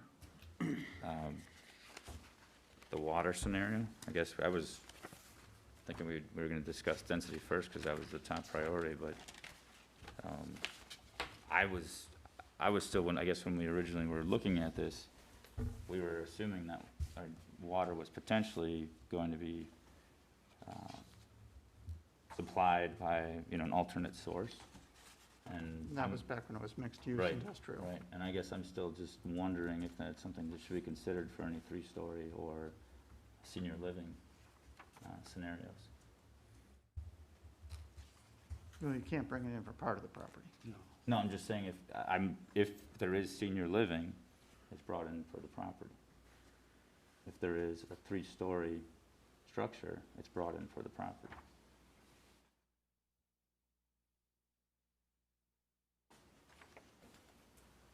I'm not sure we're in a position to make that decision until we have the water study. And we're not gonna do the water study until we general get the development master plan. development plan. Right. It's number 6 on the master development plan. Do we have anything within the ordinance or elsewhere in the event, right, so we put in there that the water study has to be done in the event that they find that there is an adverse, Alternative water sources may need to be considered by the plan commission. Yeah, I mean, if they can't prove adequate water supply so as part of the in- master development plan. in walking that forward, right, if, can it apply just for that portion, or does it now spread out across all these different zones? The cost is getting the water to the edge of the property. Right, It'd have to apply to all the zones. right. So nobody would have, if you built on the property, if the decision's made that we need to bring in city water, piped in water, then it would have to be applicable to all sections of the property. Okay. But yeah, I don't think that's something that, I mean, it's in there that it has to be addressed as part of the master development plan before rezoning can even occur. And it's at our discretion, correct? I guess who would we have review that study? Could we put that in and, I thought it, or provide the study? I know the developer needs to provide information. Sewer- We It's the wrote State in, Department of Natural Resources, Mhm. sewer Yeah. pack. it's in the ordinance. Yeah. Yeah, okay.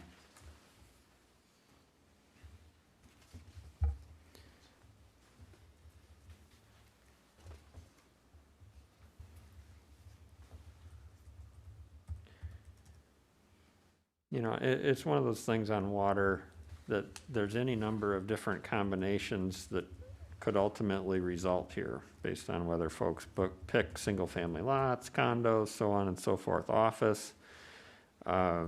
The type of office has an impact on whether it's a big water user or not, and there's just so many variables that I really think we need something tangible to be able to, we'll put the responsibility on the developer to do the heavy lifting, but then there will be an independent third party at the Regional Planning Commission or the DNR or both, helping us interpret the professionals' reports on that issue. And same with impact on sewer. Just, that would be Lake Pewaukee Sanitary. Yeah, I That's in think here as sewer, well. That's- sewer's yeah, I a know it's in here, different just- conversation. The system is there, there's capacity at the treatment plant. Are there off-site costs? Sure, there will be off-site costs. And we've got some language from the sanitary district that Dan has shared that we'll write into the ordinance that I think will do the job.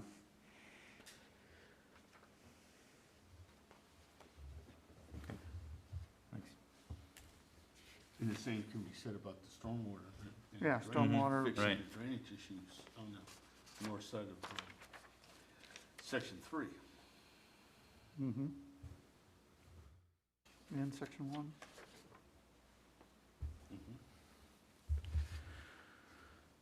So then for as much ground as we've covered here and how many different suggestions we've had, if the meeting on the 13th, could we come back to take a look at the red line? Well, two choices, I think, when we could ask the staff to have a red line for us on the 13th, get it to us in advance. We can fly spec it in advance and then do any final edits and move forward or not. Or we could make a long resolution that we adopt this tonight with the following edits and then do a string cite of the edits. I mean, I think you've got good notes, we could probably do that, but I don't know that that moves it up because you've got a town board meeting right after, well, I don't know, I'll let you decide. Well, if the If we- plan commission approved this or acted on this tonight, then it would go to the town board Next week. next Tuesday Yeah. for discussion and possible action. I may be wrong, but I'm not getting the general consensus that we're at that point. Oh, I was just answering your question. I'm sorry. My personal preference would be to step back, review the red Yep. line, digest everything that we've gone through tonight to make sure that I candidly fully understand all the different moving parts as it relates by zone, to be able to come back to the table and have a more detailed and efficient conversation. And that's a valid, I don't disagree with that. Yeah, just recognize, are you willing to delay the town, I think the town board meeting on the 13th is, quote, following plan commission. So if we don't have a 1-hour hard stop, We also have a public hearing at that town board meeting at 6:30 for the sewer. For an annexation for LPSD, so we have to have it, and that's published already? It's published in the paper. didn't we have a public hearing at 5:30 for the other zoning change? We For do, rezoning, yeah. So we have a public hearing at 5:30 and another public hearing at 6:30. or immediately following the plan commission meeting. Okay. Well, we could have the plan commission meeting on the 14th. I don't care. Well, no, we've got to be here for the public hearing on the zoning. Yeah. We'll figure it We'll out. need more than an hour.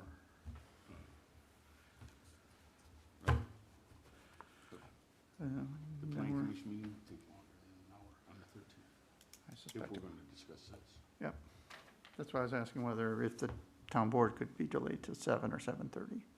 But if there's a public hearing with, My boss, Mr. Green, won't allow that. at 6:30. We have a meeting On on a Monday. tight ship. All right, well, So can we meet, can we meet twice? Or, What's the rush?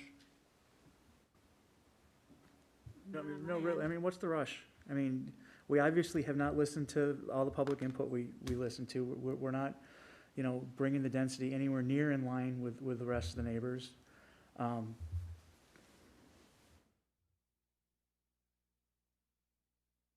mean, what's the rush?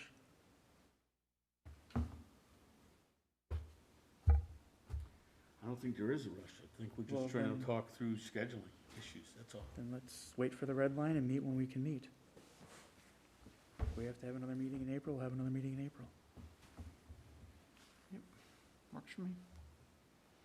I think it was a healthy conversation tonight.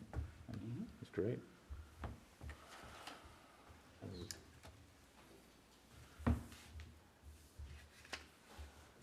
What do we do with the next item on the agenda? that just kind of get pulled along? What?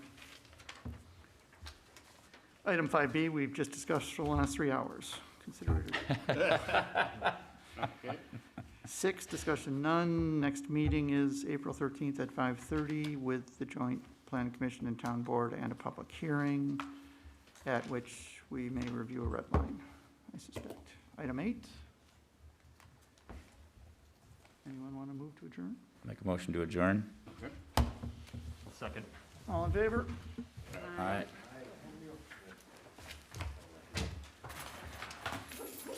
Real question, this is my wife really watched this for 3.5 hours. say no. So can somebody